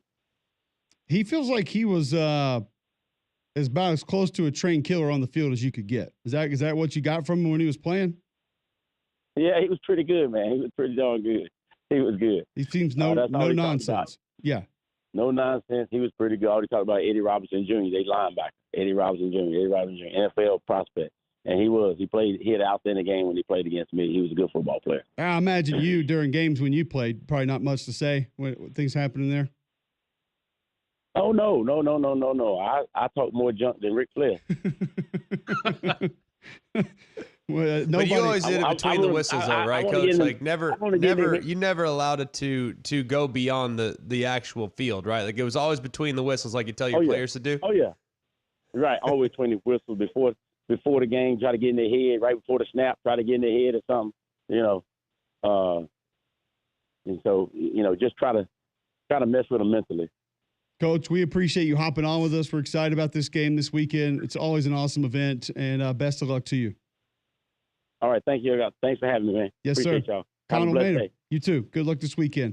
Hey, coach of the Alabama A&M Bulldogs, Magic City Classic, 2:30, ESPNU Historic Legion Field, right here in Birmingham, Alabama. Both teams come in at 3-3. Somebody's getting over 500. We'll see if the Bulldogs are that team. And Eddie Robinson Jr., who we just referenced, he'll be with us at 9:15 this morning. We will get back to talking some more college football. Get to your feedback. You haven't had a chance to get in yet. We'll go max ball as well, as much as we can for the rest of the show. 800-239-9569 if you want to get in. Text in 205-834-9450. And don't forget about the Gusty Goulas Group. If you're looking for a new home in Birmingham, Alabama, well, Gusty Goulas has served more than 3,000 home buyers and sellers right here in the greater Birmingham area. Since 2012, Gusty Goulas Group recognized both nationally and locally as Greater Birmingham, Alabama's #1 team in homes sold. You can Google it. Gusty Goulas Group, you'll see over 835-star Google reviews, brokered by eXp Realty. Call 205-542-1996 or just go to GustyGoulasGroup.com. Go to GustyGoulasGroup.com today or call 205-542-1996 and start packing. Max Ball Friday next. Mac and Cube in the morning.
Welcome back in. McElroy and Cubelic in the morning. Friday, October 25th, 8:47 a.m. as the Beastie Boys bring us back. We told you open it up to some of your feedback, things you want to talk about, you want to discuss. 205-834-9450. You can text into the show. Also, you can call into the show. Buyers Right Hotline, 800-239-9569. Tweet in at Mac and Cube. We mentioned Magic City Classic coming up. Stanford going to be on the road again this weekend. 1 o'clock ESPN Plus. 3-3 Bulldogs will be at the Citadel. Citadel 3-5 on the season. See if Quincy Crittenton and the guys can keep the momentum heading in the right direction for the Bulldogs as they will be on the road again this weekend. If you're on the road coming back home, Greg, one thing you never want to come home to is your HVAC not working. And if that's the case, you need to call Polar Bear Services. Polar Bear Services will get you taken care of as we starting to get into leaf-changing season. You know it's starting to cool off. It's starting to become a little bit of a strain on your HVAC system. You don't want it to become a problem when it starts to get freezing temperatures, and those will be here before we know it. So get Polar Bear Services out to do a system tune-up, duct cleaning, repair, new installation. They also can help you with electrical work around your home. They can do whole home generators. They can also help you with the plumbing, something they recently added, but are experts in it. So remember, if you have a problem with your electrical, plumbing, heat, or air, just pick up the phone and call the Bear. It's 205-497-BEAR. That's 497-BEAR. All right. Golden Domer wants to chime in actually on the game that Greg McElroy will be calling this weekend. Notre Dame and Navy. What are your thoughts on it, Domer? 11 a.m. on ABC. Top of the morning, gentlemen. Well, look, I was glad to hear Greg's going to be there. Get to hear a local voice kind of commentate the game. So I think that's going to be fun. But you know, honestly, this is a tough game for me because Navy and Notre Dame are my two favorite. At one time, I was a season ticket holder at Notre Dame, and the only game I would actually attend would be the Navy game every year. I love Navy. I love the passion they play with. I love their offense.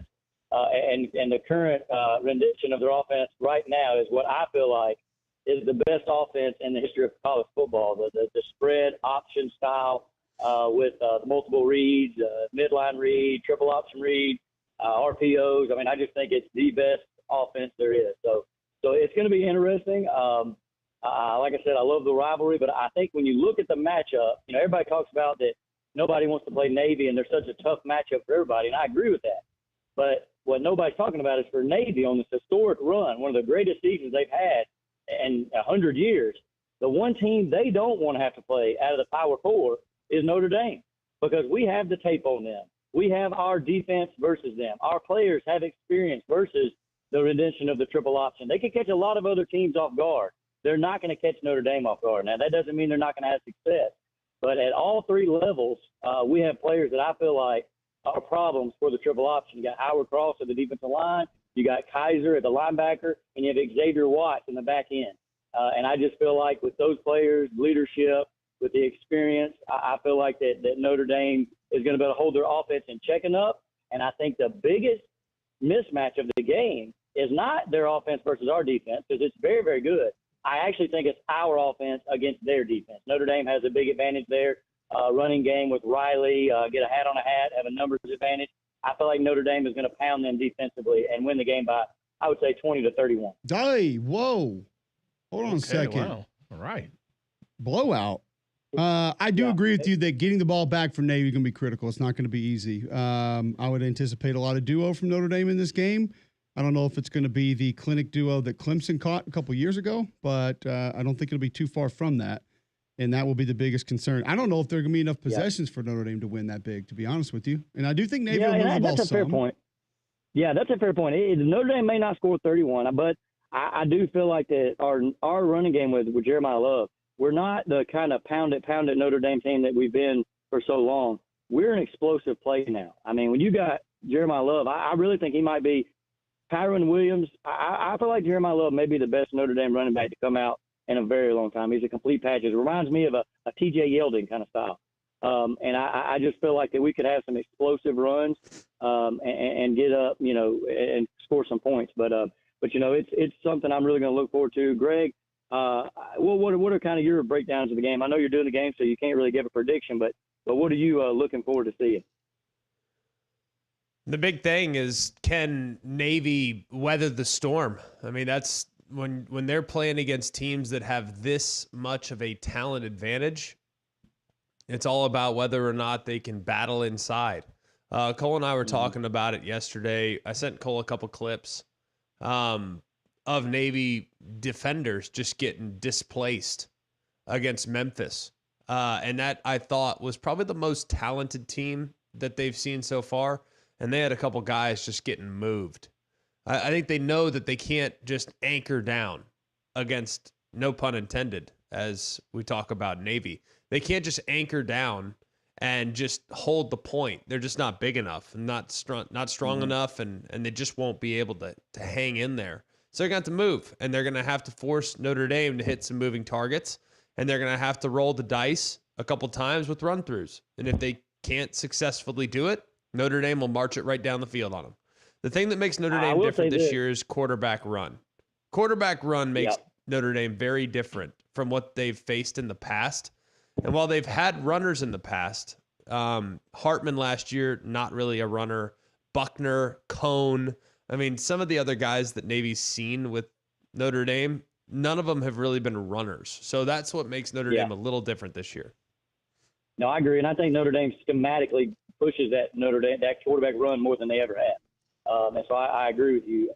One thing I would say that I bet Tony Rice ran it more. Yeah, Tony Rice. Yeah, and their Holtz. Yeah, I agree. Greg, are you aware of the trophy that the Notre Dame and Navy rivalry is about? The Golden Shillelagh. This is the Rip Miller Trophy. It's a pretty interesting player. He was actually an offensive lineman under Nook Rockney. Was one of the lead blockers for the famous Four Horsemen. So I can give you a little tidbit, Greg. You can maybe bring this up during the game. But he actually played at Notre Dame, went on to be a college football Hall of Famer, and then became the coach at the Naval Academy. So they played for the Rip Miller Trophy. Notre Dame and Navy started playing each other in 1927, and they only stopped. It was the third longest ongoing rivalry, only stopped because of COVID. So, it's a great rivalry. I love it. I usually would be going to this game. Didn't work out this year.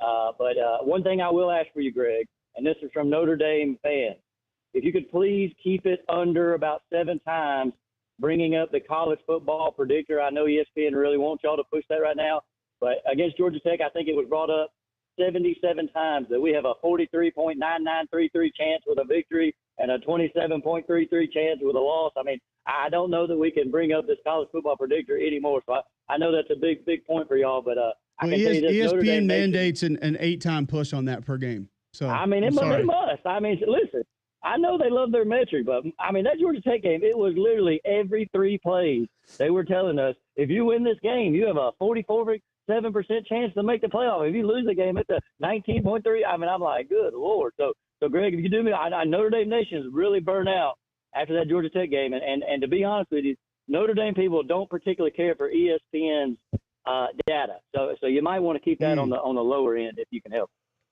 Well, we got to pay the bills. Cole has a huge salary, which is why we need to sell the playoff predictor to Allstate to cover Cole's salary and his food habits that gets picked up every week by the corporate card. So we got to say it a few times. What year the Rip Miller Trophy was first presented? Feels like a new trinket. Yeah, I'm not. There are a few historical elements of this game that I was unaware, like that are super cool. Like Notre Dame would not exist if not for Navy. Would any of us exist if not for Navy? Let's be real. No. Well, I mean, that's a fair point. But Notre Dame's, they were down to like 2,000 kids. And if Navy didn't choose to play them in 1945 during the war, then they thought Notre Dame would be down into the hundreds and would probably have to have shut its doors. So since that point forward, Notre Dame said they will always play Navy because of the gesture that Navy showed and the generosity they showed by playing them in the 1940s. Love that. Pretty cool. Rip Miller Trophy first handed out in 2011. Whew. They started Great in history. 1927.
All right, welcome back in. McElroy and Cubelic in the morning. Final hour of the day, 9 a.m., Friday, October 25th, right here on Jocks 94.5. Still a lot more to get to. Eddie Robinson Jr., Alabama State head football coach, joins us at 9:15. You'll get the Super Sofa game of the week in our final segment of the day in the back end of this hour. We got a lot more ball to get to, though. Before we roll into a little bit of Max Ball here on a Friday, I want to tell you how you can roll out in a new vehicle from my friends at Royal. They want to show you how car buying experience should be. 4 Royal-owned dealerships in one location, selection and savings unmatched. Royal, the only place to find over 19 unique truck and SUV options in one spot. Now through October 31st, get up to $14,000 off select 2024 GMC Sierra models. 0% for 60 months is back on 2024 Volkswagen Tiguan models. Sign and drive select 2024, 2025 Volvo XC40, XC60, XC90 models with 0 down, 0 due at signing, 0 for your first payment. Certain restrictions apply. Go see my friends at Royal. They're going to help you get the best deal available. Royal Buick GMC, Royal Volkswagen, Royal Auto Mart, Volvo Cars of Vestavia Hills, all at the corner of I-65 and Highway 31 of Vestavia. Online, royalautomotive.net. Make Royal your first and last stop in car shopping. And remember, for every ride, there's Royal. All right, let's bounce around some games coming up this weekend, GMAC. A pretty big one that I think is slipping through the cracks. Number 20, Illinois, going to be at Oregon. 2:30, this game's going to kick off. And it's one that I think we look at Oregon. They've been really successful this year, 7-0 for the first time since 2013. But an Illinois team that has a pretty good offense of their own, a quarterback playing pretty good football of their own, but maybe can try to control this game on the ground. What has to happen for Illinois and Luke Altmaier offensively to find success and maybe help the Illini get this win against the number 1 team in the nation? Well, I think it's going to be really more about, can they slow down on the perimeter 2 very talented weapons and an offense that really wants to force the ball downfield. I mean, that I think is the biggest key, because this is an Oregon offensive rushing attack that is a bit of a handful. I mean, Jordan James, a good player. I think he's got some boost. He's got some jump. I like what I've seen from the rushing attack. Not that they're a group that's going to just pound you over and over and over again and just wear you out. And the one thing I'm curious about, I looked at Illinois going into the Michigan game last week, and Illinois was a team going into last week that had really struggled stopping the run. I mean, I'm talking really, really struggled against the run. And that's what I think is so amazing about the performance that we got, because going into Michigan, they had given up 4.5 yards a carry. They had given up 44% of the carries against them had gone for 5+ yards. That was 125th. And they'd given up more than 2 yards before contact per rush. And they played great against Michigan, forced a couple turnovers, made life difficult on that front throughout. So that, I think, is going to be really interesting. As far as Luke Altmaier is concerned, the big key is, can you get pressure on him? Because Luke Altmaier, his production dips considerably when you have pressure. And this is a pretty decent group up front that can create some problems with their pass rush. And if you can create some problems against Altmaier in the pass rush and hit him a few times, he comes back down to earth. But he's got 2 good weapons in Pat Bryant and Zachary Franklin. Like, I would not be surprised if this game is in the balance at halftime, but I just don't know if we're going to see Illinois stay the pace the rest of the game. It's one that I think is going to be interesting from that perspective. Dylan Gabriel, by the way, needs just 55 passing yards to become the 3rd player in FBS history with 17,000 career pass yards. 128 pass yards to pass Timmy Chang for 2nd most all time. 3 touchdown passes, and he'll pass Kellen Moore for 2nd most passing touchdowns in FBS history. So some history in front of Dylan Gabriel in this game. Luke Altmaier, 15 touchdown passes, just 1 interception this season. Only 2 quarterbacks have 15 or more touchdown passes this year and 1 or fewer interceptions. Anybody want to guess the other? How many interceptions? 1 2? or fewer. 1 or fewer. With 15 touchdown passes or more. Yeah. Bailey Zappi. No. Come on. Tight. Even if that counted, I would say no. I want to say Aller's throwing picks.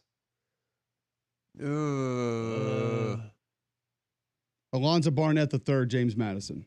Okay. Yeah, that's moving exactly on. where I was going. That was close. this year. Why would Right you there, even ask in the us? same thing. right. Correct. Yeah, Yes. absolutely. Who wasn't thinking that? All right, number 3, Penn State's at Wisconsin. G-Mac, you brought this one up a little bit yesterday. Penn State won 5 straight against Wisconsin, longest win streak by any team in this series. There don't feel like a ton of ways, a ton of paths for Wisconsin to be able to get this one. Braden Locke, first half completion percentage of 53% this year.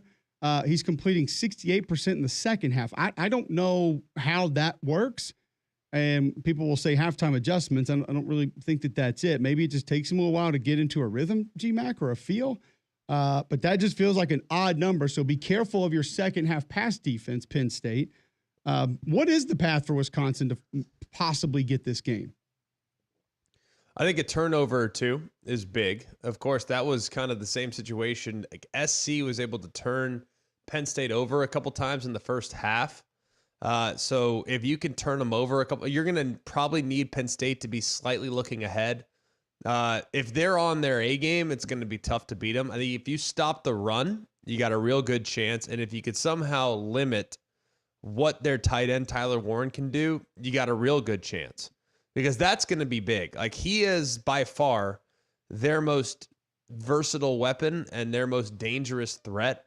So if you can somehow keep him in check, you got a real good chance to find success. But it's obviously it's tough sledding. I mean, Tyler Warren's, he can take over the game at tight end. And man, if you have a take over the game guy at tight end, I mean, you know how much of a difference that makes with Brock Bowers the last couple of years. I mean, anyone that's watched Georgia the last couple of years with Brock Bowers know how tough it is to match up with a guy that's big, strong, and fast. So that, I think, is imperative. If Wisconsin can force a couple turnovers, stop the run, and limit how much Tyler Warren involves himself in the game plan, they got a real good shot of keeping that offense in check. It is interesting. He has been most involved in their 2 closest games. 8 for 146 against Bowling Green.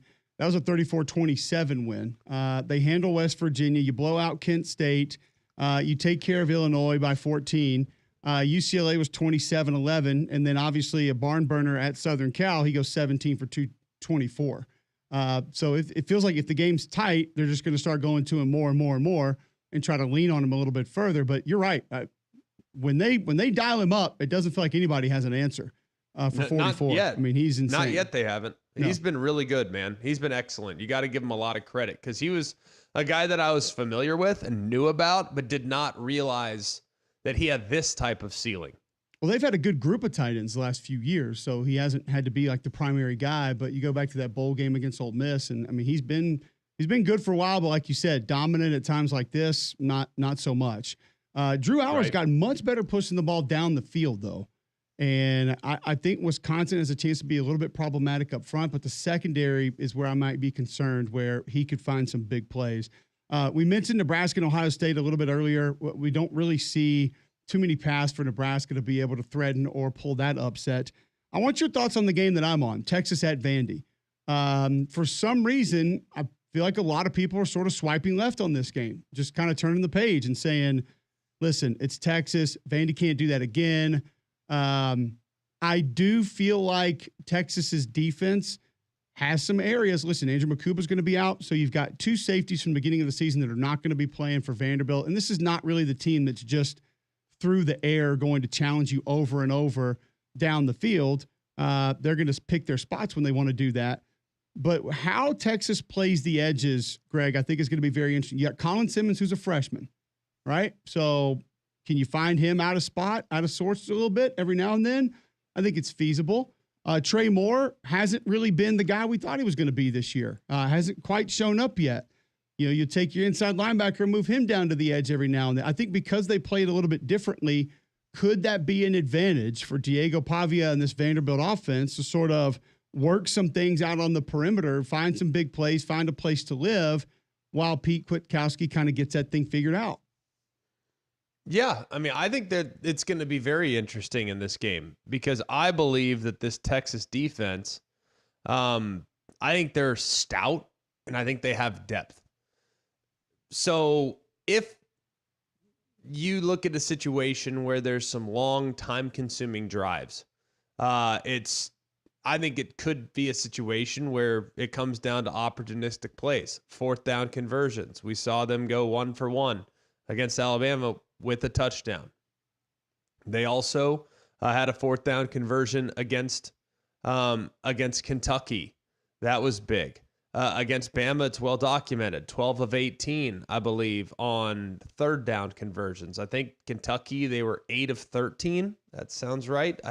Off the top of my head, right around there. So it's really for Vandy, it's about staying on the field because they're not going to be able to just manufacture, 7 yards after a 2nd and 10 on a regular basis. They're going to have to be really methodical, and they're going to have to convert on third downs, and they're probably going to have to roll the dice a time or two on fourth down in a game like this. So I don't love the matchup for Vandy at all because of how sound Texas's defense is. But if you can get on a safety's toes, you got a chance. But I don't love the weapons. They're good. They're not elite.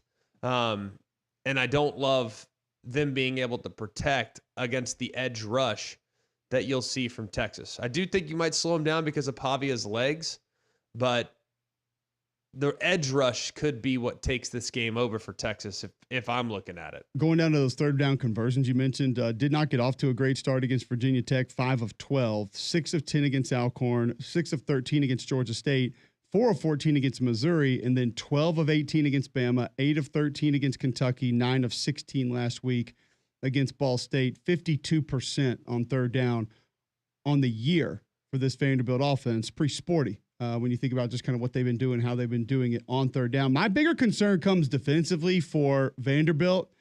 Miles Capers, chance to come back. If you recall, he got knocked out in the Kentucky game.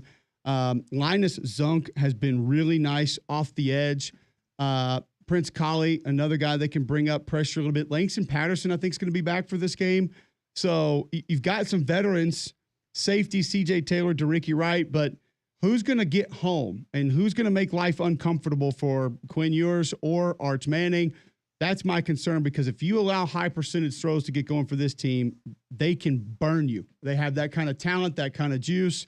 And I'm concerned about Vandy being disruptive up front the way that, I don't want to say the way Georgia was, Greg, because that's not really fair, but really even close to what Georgia was.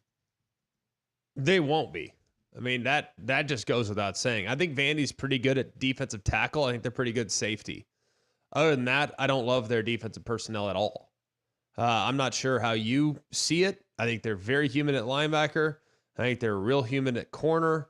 But at D tackle, they're pretty good, and at safety, they're pretty good. So do you see it similarly? Kind of, yeah.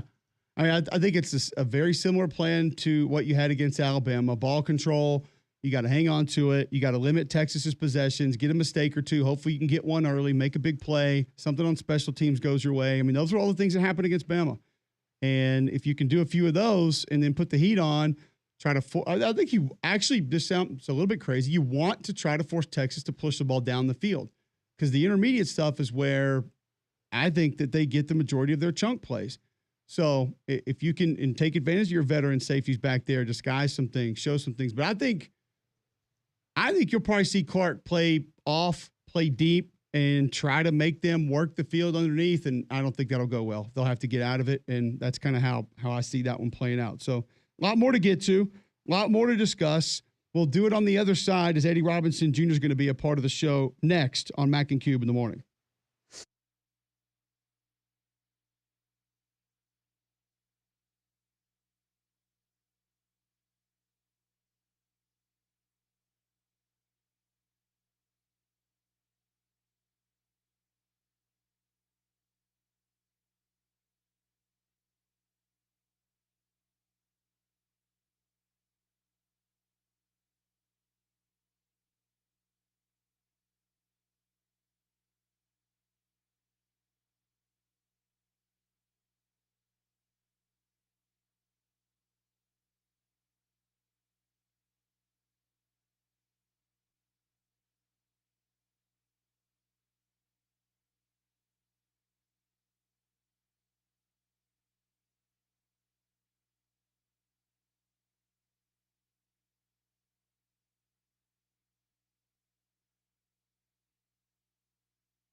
All right, welcome back in. McElroy and Cubelic in the morning.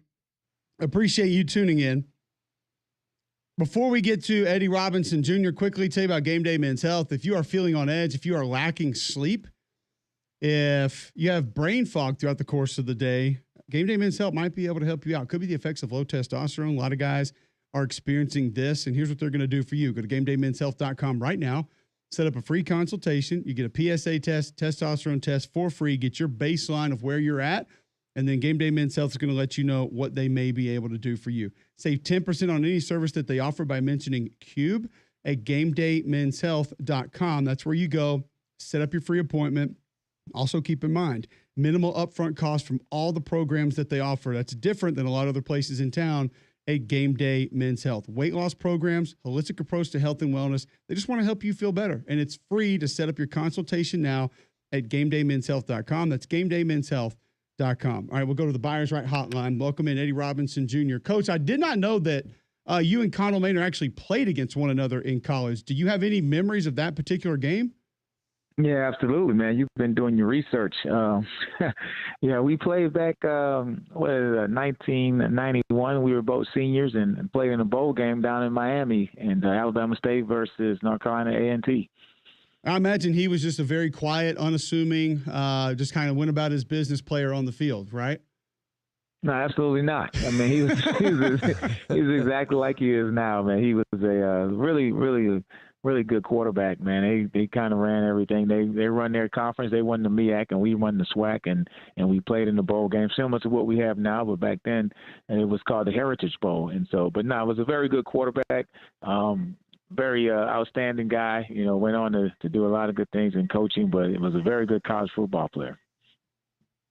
Coach, looking at your team and knowing that this is a pretty emotional game, you guys have been great as far as penalty yards and things like that this year. How do you make sure that you kind of remove the emotion? Like, you want your guys to be fired up, you want to embrace the experience, but knowing that you've been great as far as penalties so far this season, how do you make sure that they continue on that path in a game that's going to have some heightened levels of emotion?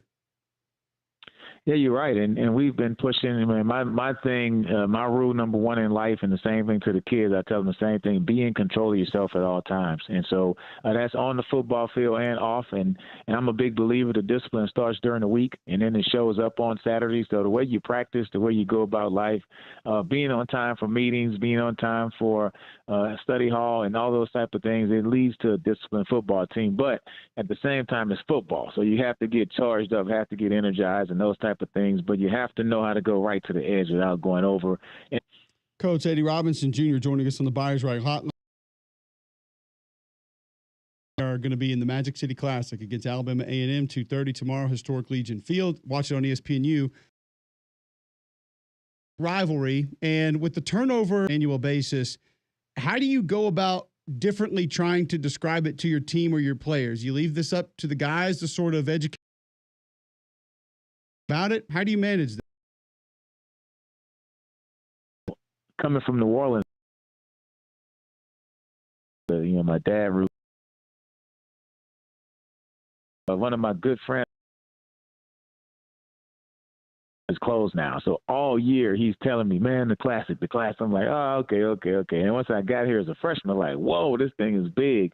And it's just gotten bigger and bigger over the years. So I start, as soon as we finish playing Mississippi Valley in the locker room, hey, man, it's Magic City Classic time. So for the last week, I've been making sure, especially my freshmen who aren't from the state of Alabama, and those transfer kids, you got to let them know, like, hey, man, this is the biggest game of the year for the alumni, for the fans, for the city of Birmingham. Like, it's a big game. And so you got to put that in their mind. And we travel all of our young guys. So even those guys who didn't play last year, we drive them up on the day of the game. And so they have the jerseys on so they can experience everything that's going to happen to those guys. Because now some of those guys who were red shirts who didn't play last year, now they're playing in this game, but it's not their first experience of the Magic City Classic. So is that every road game or just Classic? You want them to sort of get an idea what that one's going to be like so they can have a feel for later on?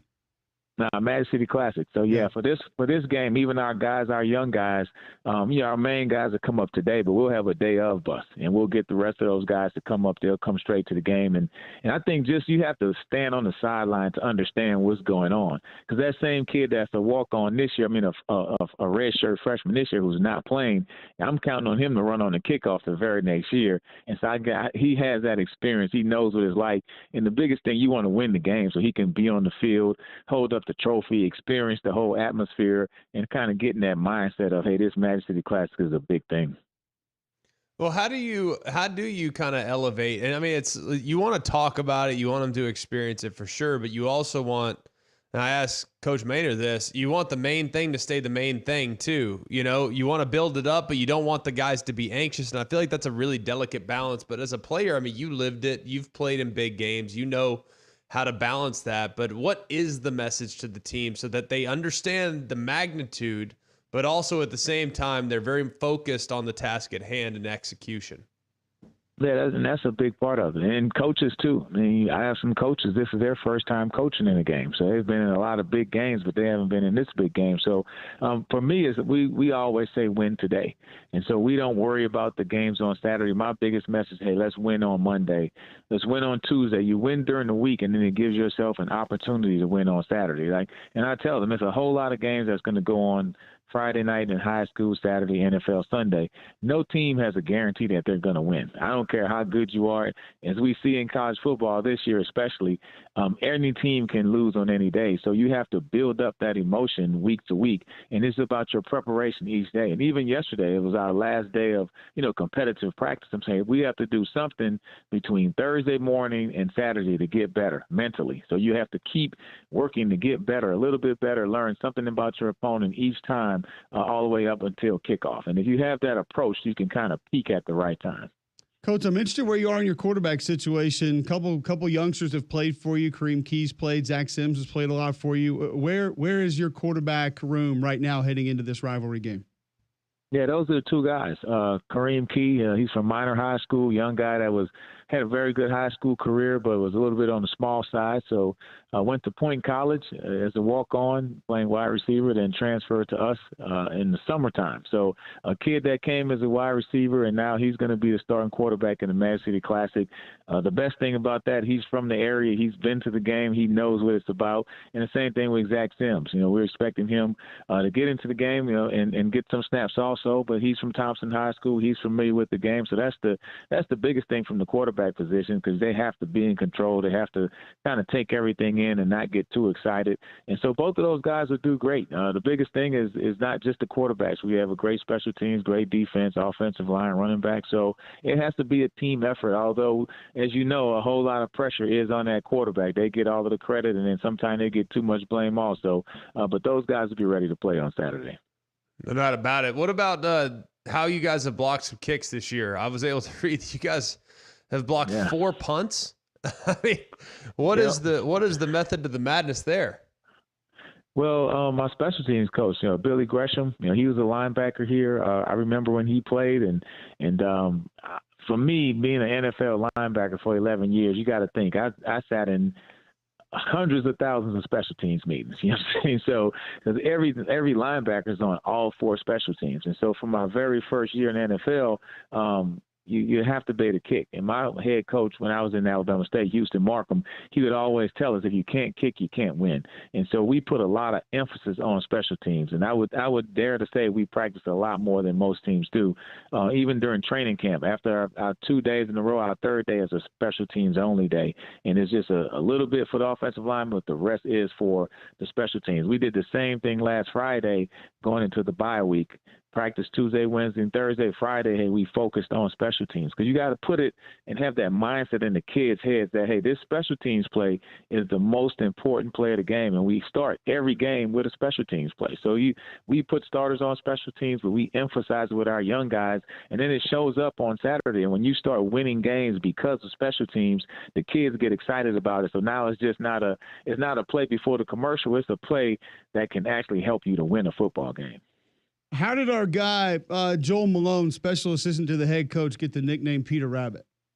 And you know what? Peter Rabbit, man, he's been around a long time. And so that he was actually, when I was in school here, he's been a ball boy since the 70s. And so way back. And some of the old pictures, you could tell he has an afro on and everything like that. So his whole image has changed throughout the times. But when I tell you it's a great football story, he's just a guy that just always has come around, helped out the university.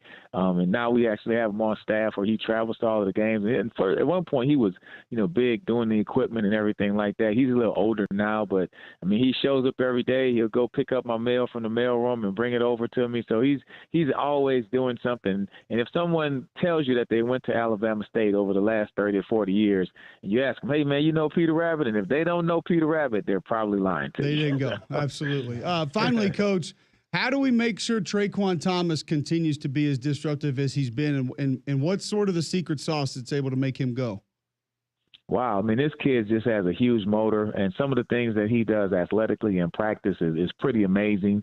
You always talk about guys who can bend. So it's the knee, ankle, calf strength, all of that type stuff. And just an energetic guy, man. I love watching him play. He's up to 7 sacks, tackles for loss, forced fumbles.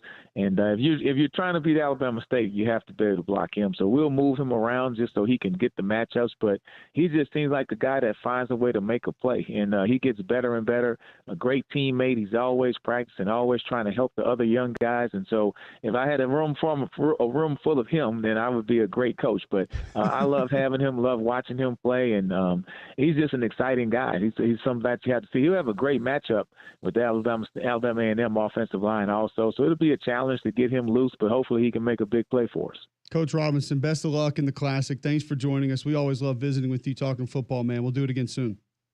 Absolutely, man. Best of luck to you guys. Thanks for having me on. There you go. Eddie Robinson, Jr., head coach of the Alabama State Hornets, Magic City Classic, 2:30 this weekend, ESPNU, excuse me. That Alabama State defense, 9 players with multiple tackles for loss on the season. Traquan, 10.5 TFLs, like Coach Robinson said, 7.5 sacks, forced 4 fumbles on the season. So they're going to try to be disruptive against that A&M offense in the Classic this weekend and try to get a massive rivalry win. More Max Ball, more college football next on Mac and Cube in the morning.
Welcome back. McElroy, Cubelic in the morning. Jocks 94.5, 9:30 here.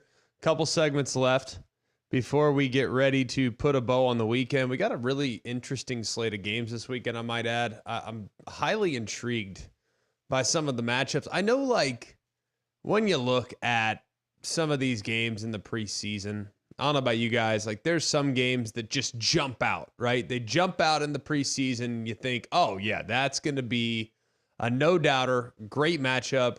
Can't wait to watch it, what have you. This is not one of those weeks. But I do think that this is one of those weeks that becomes very sneaky. You got 5 ranked matchups starting at noon Eastern. I guess it will be 11 local.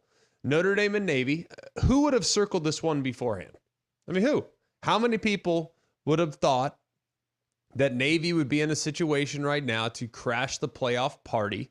They would have an offense led by quarterback Blake Horvath that can make things a little difficult for Notre Dame's offense. Defense. They're going to sit there and they're going to go and get into spread, and then they'll shift into wing T, and they'll move offensive line to unbalanced. I mean, they'll throw all sorts of stuff at it. So, Damian, when you look at Navy and Notre Dame on a likelihood scale of 1 to 10, how likely was this matchup to be a featured matchup at the weekend here in week 9? In the preseason, it was probably like a 2.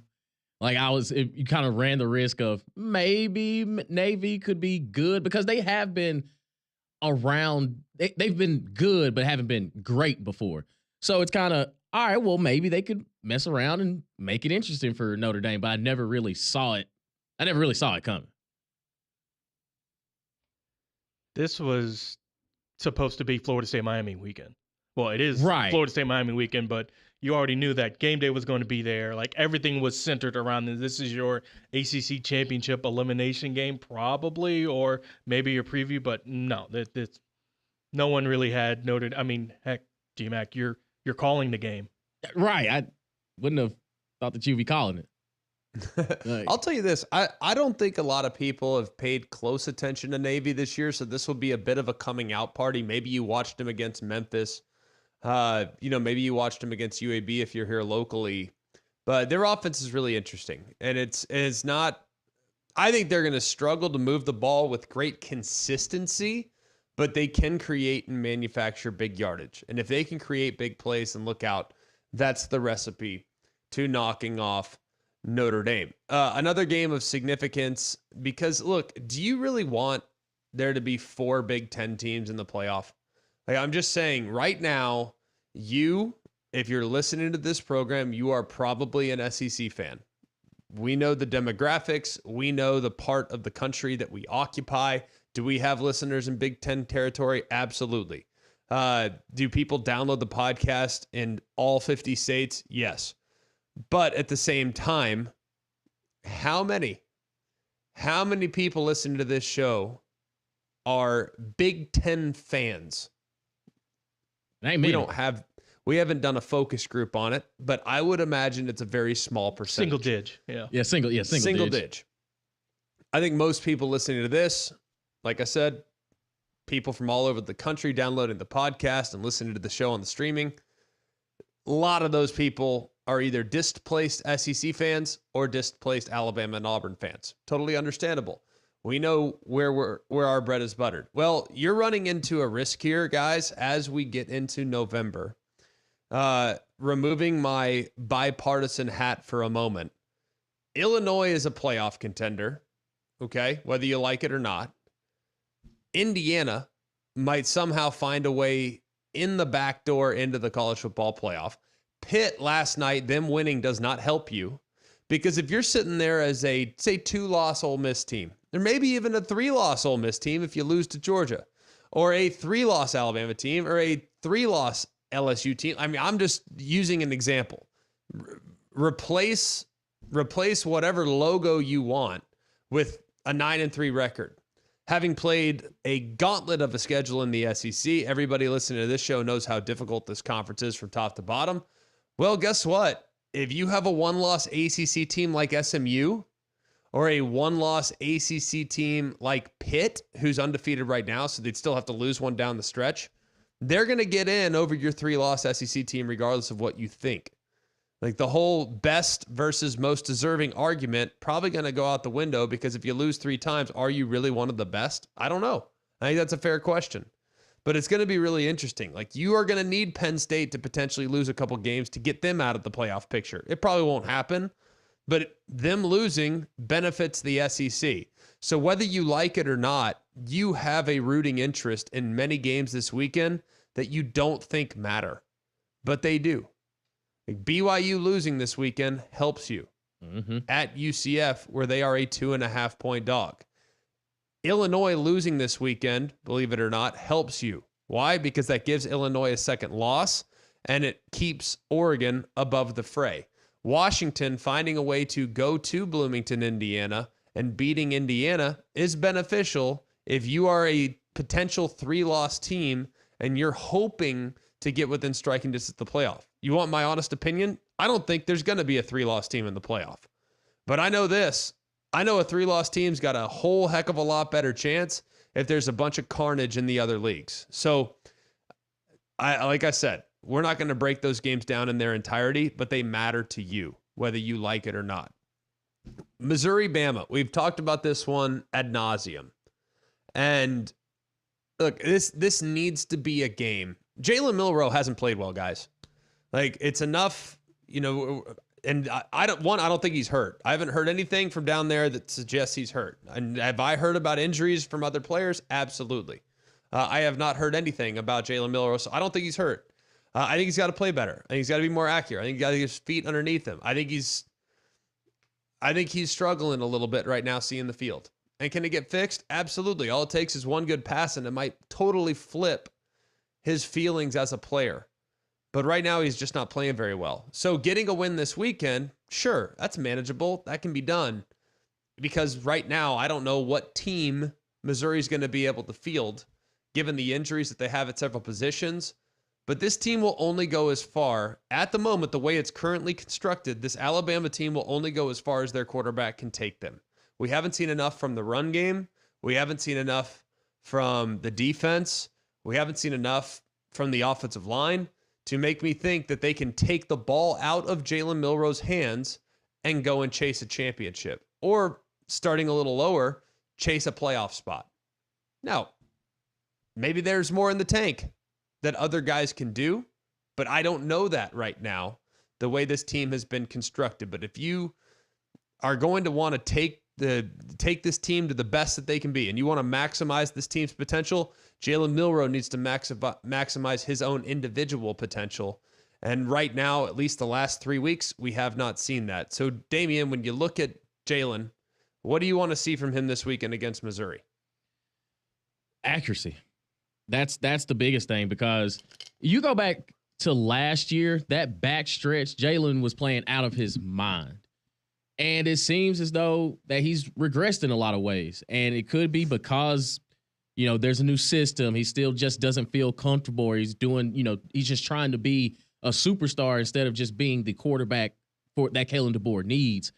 And if you like the last drive of the game against Tennessee, it was just a melting pot of, man, he feels rushed. He loses all accuracy. And that's just kind of been the calling card for the past couple games. And it could be kind of a get right situation with Missouri this weekend, but I'm kind of with you. I just got to see it. Like, I want to know that it's there, because he's shown it to us last year. It's just, can you dig back into that and just play ball? Saber, are you confident enough in other aspects of the team that you think they can take some of the pressure off Jalen Milroe, or do you think this team's only going to go as he goes? I would like to think that it's not just Jalen Milroe, but Alabama's ineffectiveness on third down, which, yes, some of that falls on Jalen as well, doesn't really help with that. But also, it's really the defense too. That both sides of the ball struggle on third down. Alabama's having trouble converting, and the defense, they can't get off the field on third down. So if the defense were to be able to find a way to, honestly, what I really want to see is Jalen Milroe be tired, because Alabama's defense is putting Missouri in 3 and outs, and Milroe's back out there. And I think if he is, assuming he's not hurt, if he is struggling whatever with something, the best way to get out of this is going to be game reps. So put him back out on the field, and when you have a shooter that's struggling, it's putting him on the bench or having him sit around is not going to be what fixes that. Shooters got to shoot, and so he's having him out there for longer for those sustained drives. I think hopefully that will be able to bring him out of whatever rut he seems to be in. Yeah, it hasn't been good the last couple of weeks. Really hope that he starts playing better because it's been a little frustrating, frankly, to watch since the South Carolina game. I thought he played okay against Vanderbilt. I know a lot of people are going to be critical of the performance. I thought he played okay against Vandy. There were a couple missed throws in the game. Yeah, there were a couple, but it wasn't egregious. Last week, there were a couple bad missed throws. Guys wide open, bad decisions. There were a couple last week that were inexcusable, and a lack of willingness to use his legs. So here's hoping that he can have his best performance of the season tomorrow, because it might be needed. That'll be 2:30 on ABC. Another game that I'm very interested in tomorrow, and it's not so much because of the matchups. It's really more because it's wild that we're in this situation. The A&M sitting there undefeated in the conference. The best team they've beat has been Missouri. They beat them convincingly. They have not looked as good at times against Arkansas. Didn't look as good against Mississippi State. Of course, they lost early against Notre Dame. I don't really know what to make of Texas A&M right now. Connor Wigman is kind of the key to what this team can be from a ceiling standpoint. You get the Connor Wigman that was playing against Missouri where he was completely lights out, look out. I mean, they can beat anybody. You get the Connor Wigman that played against Notre Dame and Mississippi State, they can lose to anybody. So I don't like how dependent Texas A&M feels like they are on their quarterback, but that's just where they're at right now. And in that quarterback matchup between Nussmeier and Wigman, I like Nussmeier by a wide margin. And right now, if you tell me I got to have one quarterback in the SEC to go win a game, it's pretty close, but I'll take Nussmeier 1, and I'll take Diego Pavia at Vanderbilt 2. And people will think that's just out of your mind backwards. All right. Nussmeier has no run game to speak of and has thrown his way to victory multiple times this year. Had no run game against SC and gave him a chance in that one. If his defense could get off the field and not have some really dumb penalties that led to 30 yards of field position for SC, they do get that win. And Nussmeier's just gotten better and better and better and better and better. I think his best football is in front of him. He's a big game player, and I think he's going to have a huge game on the road in a hostile environment this weekend. The other guy, Diego Pavia, for Vanderbilt, is big time, man.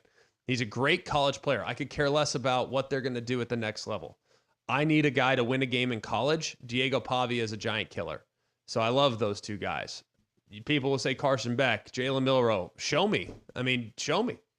I'm not convinced right now that those two guys would be ahead of what you're getting from Nussmeier. I'm not convinced that they'd be ahead of what you're getting from Pavia as a college player. Some people would say Ewers. Ewers didn't play well last week. Like, I need a guy that I know what I'm going to get. And I don't know what I'm going to get from Carson Beck. I don't know what I'm going to get from Jalen Milroe. And I certainly don't know what I'm going to get from Quinn Ewers, because he has been beat up from time to time. And he has been really good at times in big games, and he's been pretty shaky at times in big games. So we'll see how that goes moving forward. A couple more that are intriguing, possible upset specials. We already referenced BYU earlier in the show. They're an underdog at UCF. I think that's one where it's like, man, how the heck do you not take UCF in that game? I will. Number 11 team is an underdog against a team that is under 500. How does that make sense whatsoever? Florida State, Miami, everybody thought this was going to be the game of the weekend. Florida State 1-6, a 3-touchdown dog at Miami. I can't believe how many holes Miami has, but they continue to find a way. Think they'll handle their business in that game. And then Kansas State, 6-1 right now, 3-1 in the Big 12. Their only loss coming on the road at BYU. They can win in this game, and then things look pretty manageable from them down the stretch. They have Arizona State at their place. They have Cincinnati at their place. They also have to travel to Houston, but Houston right now just 2-5 in the Big 12 before a final game on the road in Ames against Iowa State. So this game this weekend for Kansas State to keep them kind of in the driver's seat, if you will, for the Big 12 title game. So that's something worth watching as well. All right, when we come back, TD's Fine Furniture Super Sofa games at the weekend next on Mac and Cube in the morning.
Welcome back to McElroy Cubelic in the morning. Jocks 94.5. Tell you about my friends at B-Dry. They're the largest waterproofing company in the country. And they're the only company that has a solution that stops all 5 ways water can enter your foundation. They also are going to offer a life of the structure warranty. That's right, a life of the structure warranty. So you get the job done right with the strongest warranty and the best price. To make it even sweeter, they'll give you interest-free, no payments. That's right, no payments for 12 months. So you get the job finished and still have some cash on hand for some holiday fun. So go and check them out today, calling 942-1976, or you could visit bdryalabama.com. All right, diving into our TD's Fine Furniture Super Sofa game of the weekend. You can watch all these games on a Super Sofa from TD's Fine Furniture. With a store the size of 2 football fields, it's the largest selection of furniture in Alabama. They buy in bulk, so you get the best prices. TD's Fine Furniture, right down the road from all those high prices. All right, guys. Diving in, Damian, we'll give you the floor first, my friend. Where are you going? I'm taking y'all to actually College Station, Texas, down there at Kyle Field. 6:30 on ABC. The LSU Tigers take on the Texas A&M Aggies, and it's for the top spot in the SEC. Nothing gets better than that. Didn't think we'd be talking about that in the almost the last week in October, but we're here for it. But my TD's Fine Furniture Super Sofa game of the weekend, LSU at Texas A&M, 6:30 on ABC. Say, Bear, where are you going, buddy? It's going to be tough for me because I'm going to have to stay up late for mine. Yes, conventional thinking would have you go down to Tuscaloosa to see Missouri, Alabama. I don't need to watch that game because I know Alabama's going to win. Give me Boise State taking on UNLV. Yeah. I could go apple picking over the weekend if I wanted to because this game's on Friday, albeit 9:30, CBS Sports. It is going to be very rough to stay up and watch the game, but this possibly is a playoff elimination game. I mean, obviously this is for the at least the lead in the Mountain West, but you've got our, I don't want to call them our adopted sons because it's kind of Fresno State, but they've been kind of lacking. So maybe our favorite sons right now in UNLV. But Boise State got them last year when they faced 44-20. UNLV has shown throughout the entire year that if you shed off some dead weight that is all about the money, hey, we're actually a pretty good team. So my Super Sofa game of the weekend, Boise State at UNLV, well, technically at Allegiant Stadium in Las Vegas, but 9:30 CBS Sports Network. Oh, it's so well done by both of you. Great choices, tremendous football games this weekend, so many options to pick from, but what a rookie move. How many championships are being crowned here in the next 7 days? That'd be none. But you know what is? The World Series, Game 1, 7:08 p.m. Central Time on Fox. Cole's not here, and look what happens. New York baseball Yankees will travel to the City of Angels, where the Los Angeles Dodgers and Shohei Ohtani wait. Dodgers a slight favorite in the series, but you know it's one that baseball has been fired up about. I have been a lifelong Dodger fan. I don't believe I've ever seen Dodgers Yankees, maybe in like 1989 when I was 1, but I don't remember it. So in my lifetime of actual memories, I've never seen Dodgers Yankees in the World Series, but the two most storied franchises in the sport will tee it up. They're beginning tonight, 7:08 p.m. Central Time on Fox. So enjoy that. Enjoy the football. Enjoy the Magic City Classic.